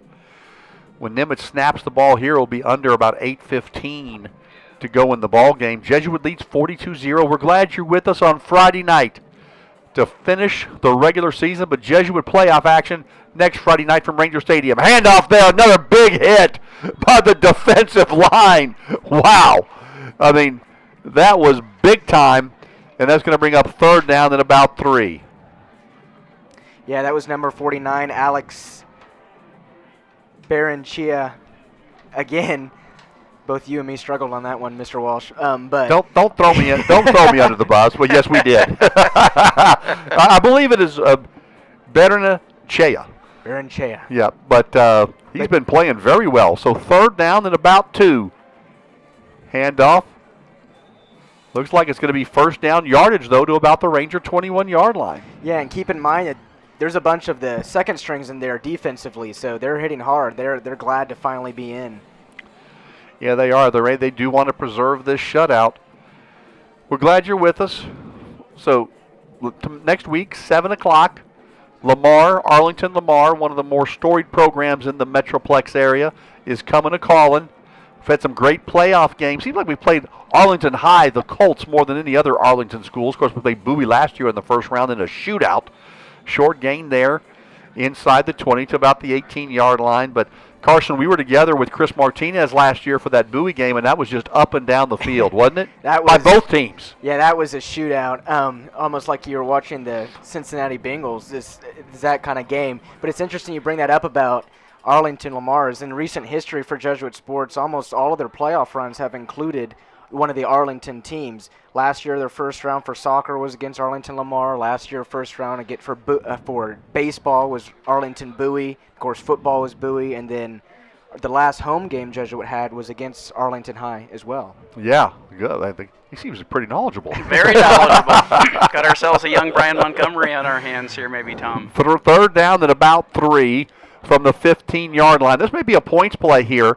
I know it's 4-down territory, but if the Rangers can turn them back, the Vikings may not get the ball again, as Jesuit may just be content to run this one out. Third down and 3, and the ball is again, with all that misdirection, taken for a first down inside the Ranger 10-yard line to about the 5-yard line. So looks like the Nimitz Vikings are going to be knocking at the door for the first time tonight inside the 10-yard line. The referee's a little slow to blow the whistle that time, I thought, on the pile that kept moving here as we see the replay. Tom, and this is just another one of those handoffs. It's right up the gut. But as soon as he's touched there, the pile moves about 7, 8, 5, 6, 7 more yards that time for the Nimitz Vikings. And now it's first and goal, I believe. First time it's first and goal for the Nimitz Vikings all night. And they want to take a timeout to talk things over. They want to get on the board with 5:35 to go here in the ball game with local time here in Dallas, 8:52 p.m.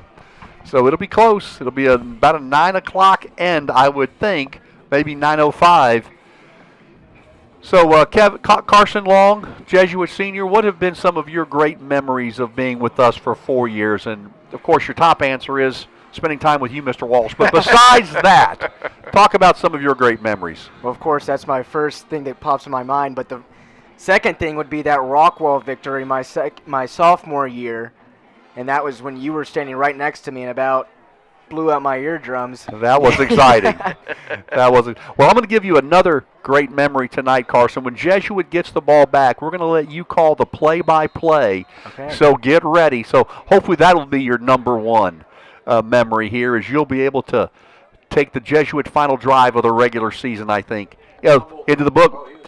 It looked like the ball went to the ground. Looked like his knee did go down. And good job by the officials to blow that one dead. So now Carson's like, hey, either score or fumble. I want some time to call this next drive.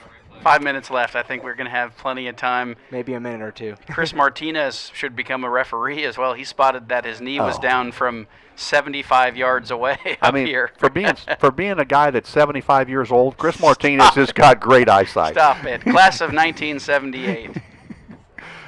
17th play of the drive. Wow. Little end around, and they dropped him short of the goal line at about the 2-yard line. Chris, you didn't hear that. Said you were 75 years old, but you're really what? If you're a class of 1978, you 65, Chris? Medicare eligible. Medicare eligible. So 3rd down and goal from the 2-yard line. We'll call it the 1-yard line.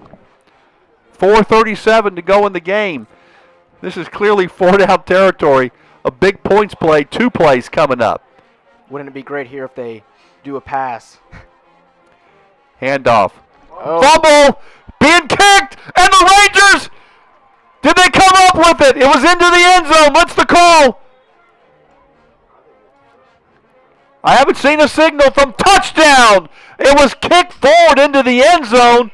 Jesuit had a shot at it. Jalen Harris jumped on it. It's a touchdown for the Vikings. Boy, that reminds me of, remember that Kenny Stabler against the Chargers with Dave Casper kicked it into the end zone. The Stablers came and the NFL put a rule in place. You can't kick it forward and score like that. But I guess it doesn't translate here when it's 42-0 with 4:16. Jesuit had a couple of shots at it as we look at the replay up on the scoreboard and just weren't able to come up with it.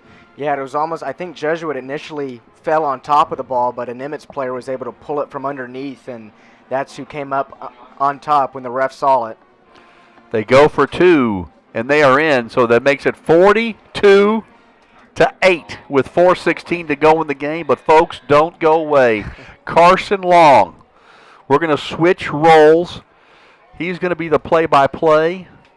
Kevin Fitzsimmons is going to be your primary analyst. And Don't worry, Carson. I'm planning to talk over both of them. We'll mute Tom's mic so that he can't talk while we're doing that. Just want to shout out, folks, the number of fumbles for Nimitz this year is 48, and they've lost 33 of those. So that would go as another fumble.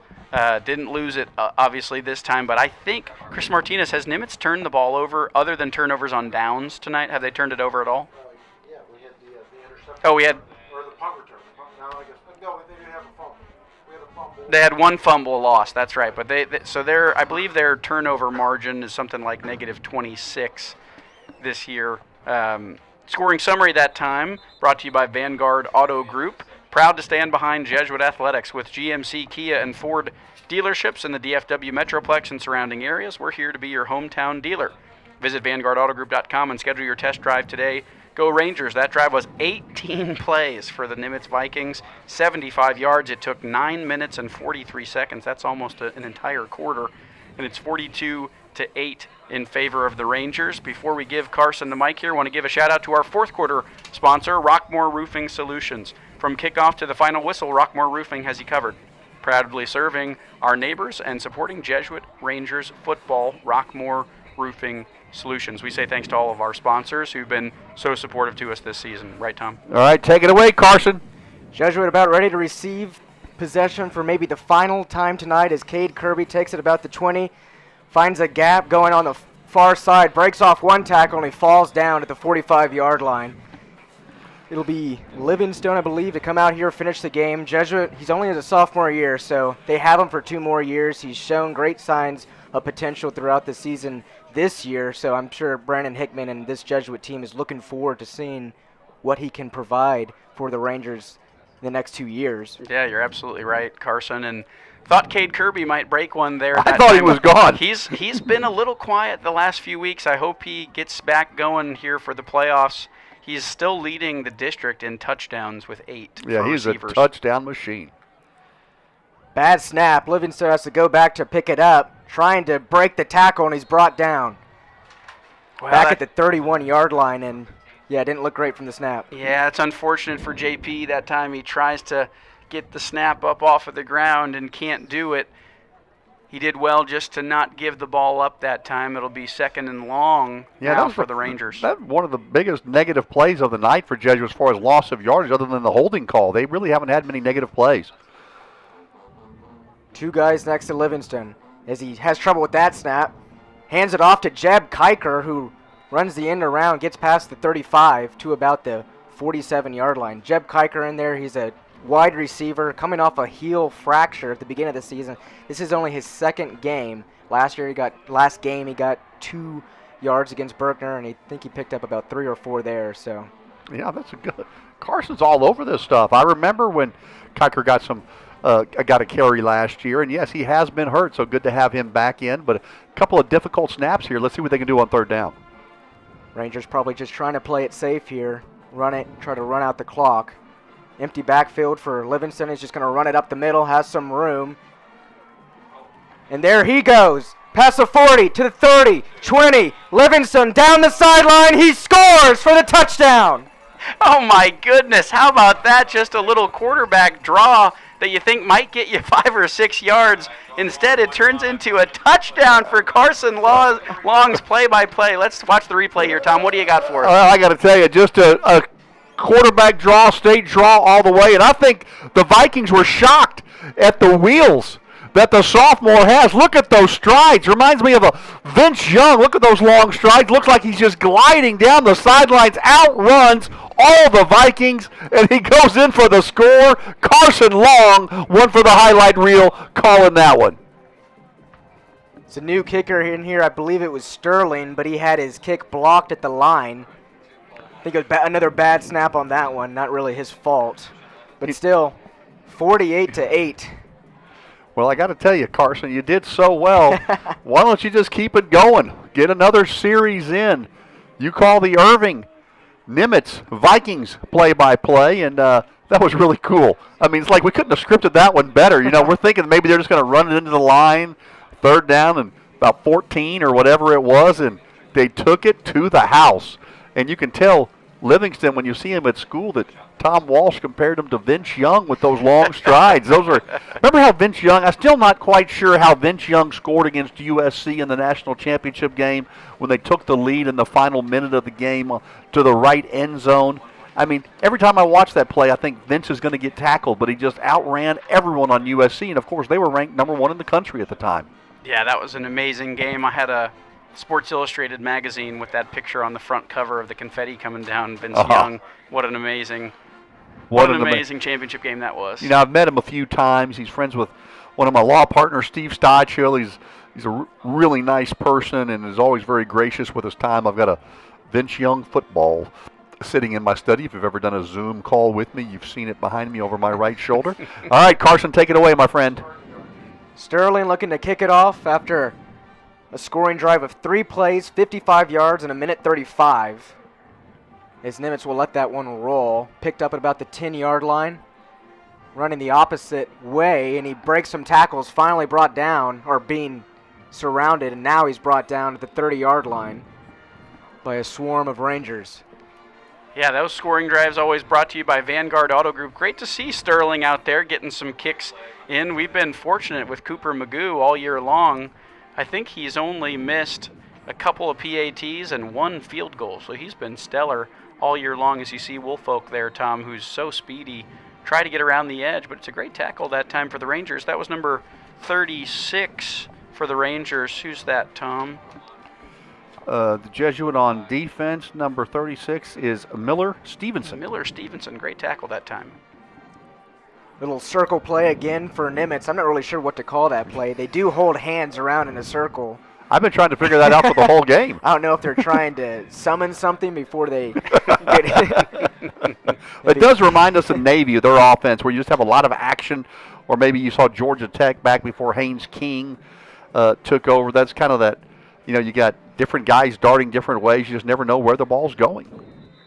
And they do not get the snap off before the 2-minute warning. We've talked about that. It's new this year in high school, 2-minute warnings before in the first and second half. So, well, Carson, in all seriousness, we can't thank you enough for spending 4 years with us. We've had a lot of young men that have helped us out over the years, but you're one of our absolute favorites. You're also one of the very best. And, people don't realize, but, people are like, dang, Tom, you're getting the defensive tackles. Well, that's all Carson Long, right? Carson's the one that's making sure I know And sometimes where we're situated in the press box, and some of these places are not the best advantageous eyesight line, and Carson's always all over it. He's also tweeting for us from Radio Jesuit.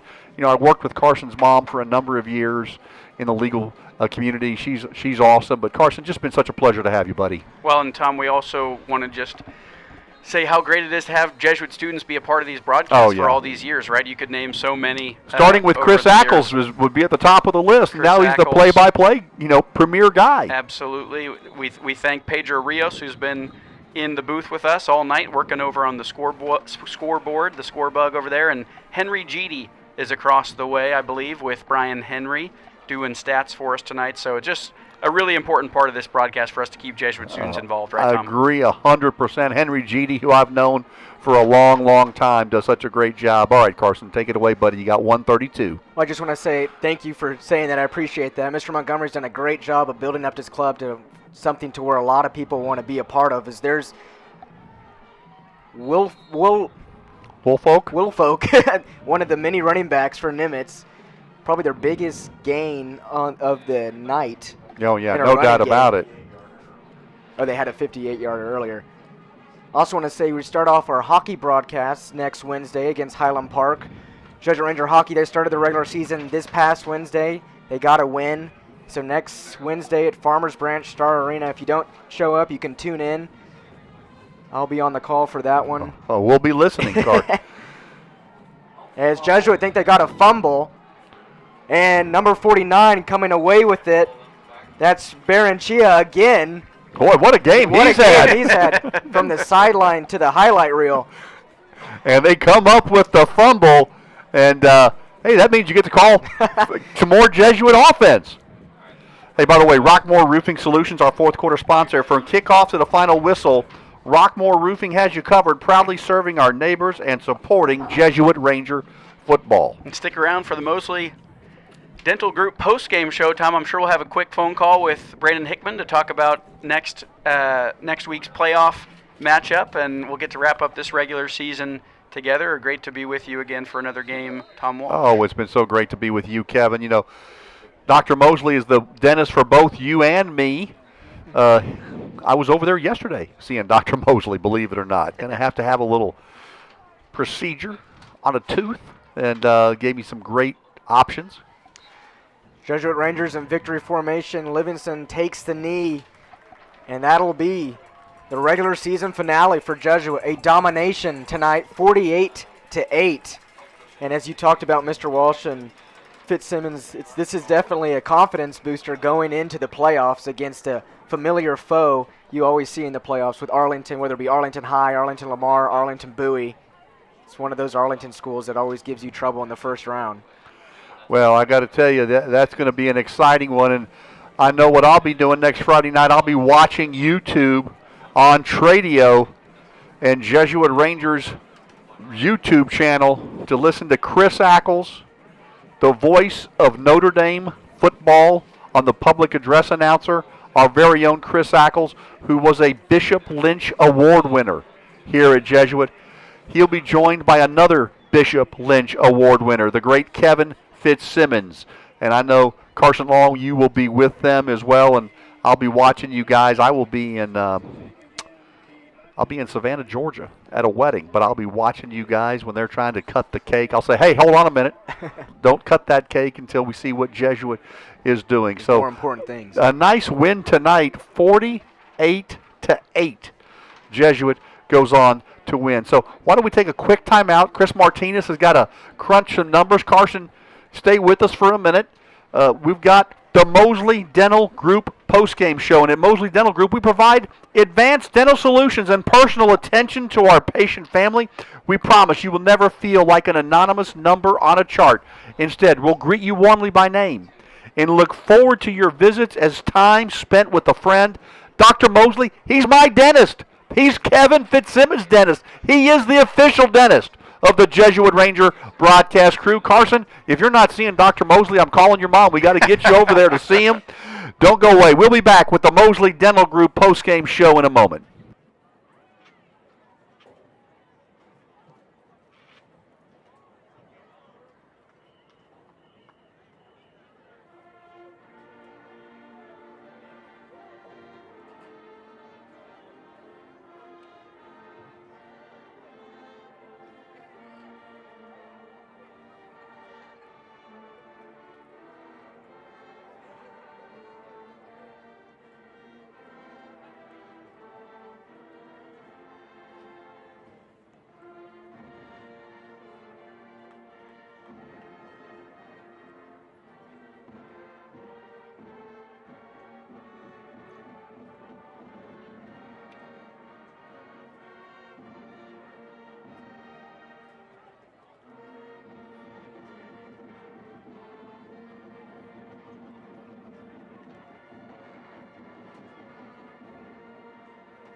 Welcome back to the Mosley Dental Group post-game show. At Mosley Dental Group, we provide advanced dental solutions and personal attention to our patient family.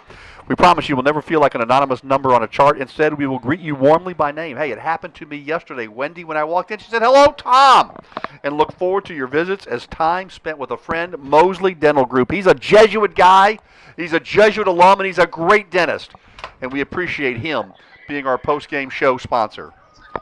We got Coach Hickman now here on the call with us. Coach, great to hear from you. Coach, looks like they're going to take a team picture here. Let's see if we can get Coach on the call. Coach, great to hear from you. We just want to give you a quick hello. Tell us about the game tonight. How proud of you are these guys? We wanted to come out and start fast. You know, it's a team that runs the ball a lot. They control the clock. We saw that a little bit in the second quarter, but real pleased with the way the guys came out. We tackled well. We scored quick, and that's what we wanted to do and try to put the game away at halftime. Coach, this is Tom. So proud of you. I had a nice visit with you before the game. You told me you wanted to get those starters some good playing time in the first half and then get some of the second-teamers in. I think you've accomplished all your goals tonight. We did. You know, I've always said this all year. Our second team and third team guys practice just as hard as the starters do. And they're a big part of our program and our team. And it's important that those guys get in games. And they were able to get in the game.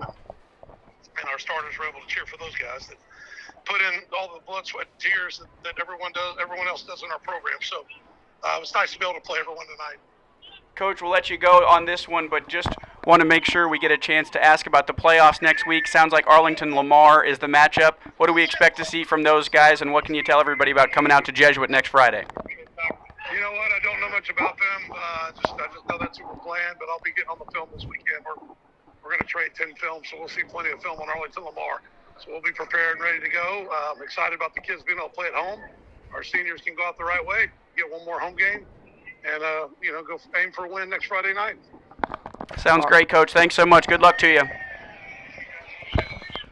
All right, that's Brandon Hickman. So we're joined again by Carson Long, Jesuit senior, who's given so much of his time to be with us. Carson, you did a great job tonight. I want you to go home tonight, scroll ahead on the YouTube, and listen to your call of the Livingston touchdown run on 3rd down and long. It sounded awesome. You did a great job. And what were your thoughts tonight as you were reflecting? I know you knew you had another game, so it wasn't like it was your last game. You knew you had a playoff game, but as you reflect back on these 4 years of being in the broadcast booth, and we've had you on many times. This is not your first time announcing on the air. What has it meant to you?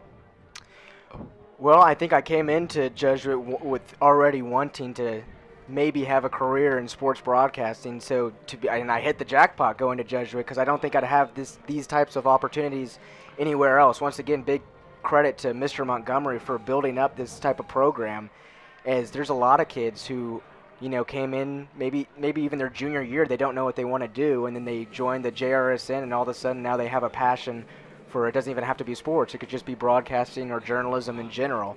So it's been an incredible experience. I've gotten to cover almost every sport between wrestling, volleyball, of course football. I mean, it's been cool.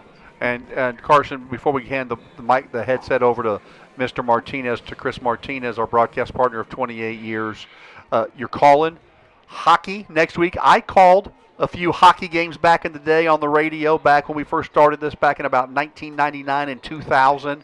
That was exciting. I talked about them dumping it into the zone and making a change, just things I'd heard Ralph Strange say. The two things you know. But what else have you had an opportunity to call on the Ranger Sports Network? Have you called any basketball? Have you called any baseball? Or has it been hockey and now football? Oh, yeah, hockey's one of my favorite sports, so I like to do that, but also baseball with Mr. Luna, Mr. Chavez, the two dads. The Mr. Luna's awesome, right? The two legends of our baseball broadcast. That was a fun run last year. And soccer had a great run last year. I look forward to doing that this year. We're going to try to do a Spanish broadcast for that, so that'll be something to look forward to as we head into February when their season starts. All right, well, Carson Long, you're one of my all-time favorites. Thank you, my friend, for being with us, and when we get the headset over to Chris Martinez. Kevin, as you sit here and reflect upon this outstanding victory tonight, I mean, I think as you had a bunch of boxes that you might have wanted to check tonight, I think we got to check them all for Jesuit. Yeah, I think that's a great way to put it, Tom. No goal of tonight was not reached by Jesuit. You think you come into this game expecting to have a certain result, and you get that result, but you did it, I think, in the right way. Any offensive play we ran, it felt like Jesuit had the ability to move the ball wherever they wanted. The defense did a great job containing this rushing attack, and you walk away now with the confidence ready to head into the playoffs. All right, let's go over to Chris Martinez with the final tale of the tape. Yeah, just want to add a observation. It was kind of cool that this is Nimitz's last football game of the year, and there were 6 or 7 players who slowly walked from end zone to end zone together and then hugged each other when they got to the end of the end zone, knowing that this was their last time that they're going to have the pads on representing their school. Some seniors together, maybe, I thought, Chris, that absolutely. group. Yeah. That's pretty cool. All right, team stats tonight. Nimitz actually won the first down battle, 13-12. Wow. That's crazy. It's 48-8 the final score, Jesuit.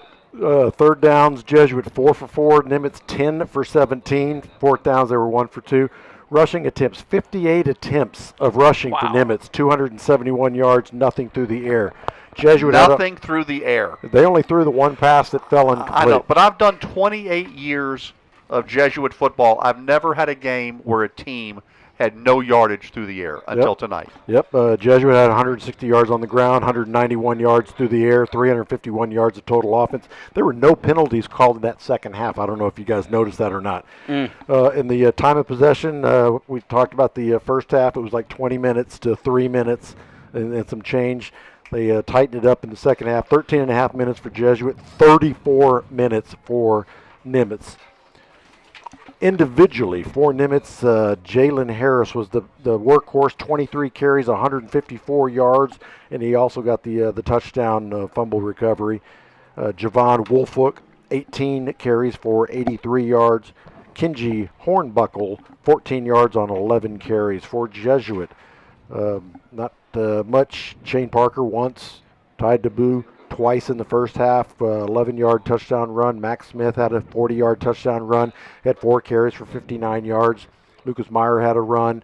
Justin Harris had 4 carries for 20 yards. J.P. Livingston, 4 carries for 56 yards, including that 63-yard touchdown run. Cade Kirby didn't catch the ball tonight. Shane Parker caught the touchdown pass for 29 yards. Harlan Buechler, 73-yard catch for a touchdown.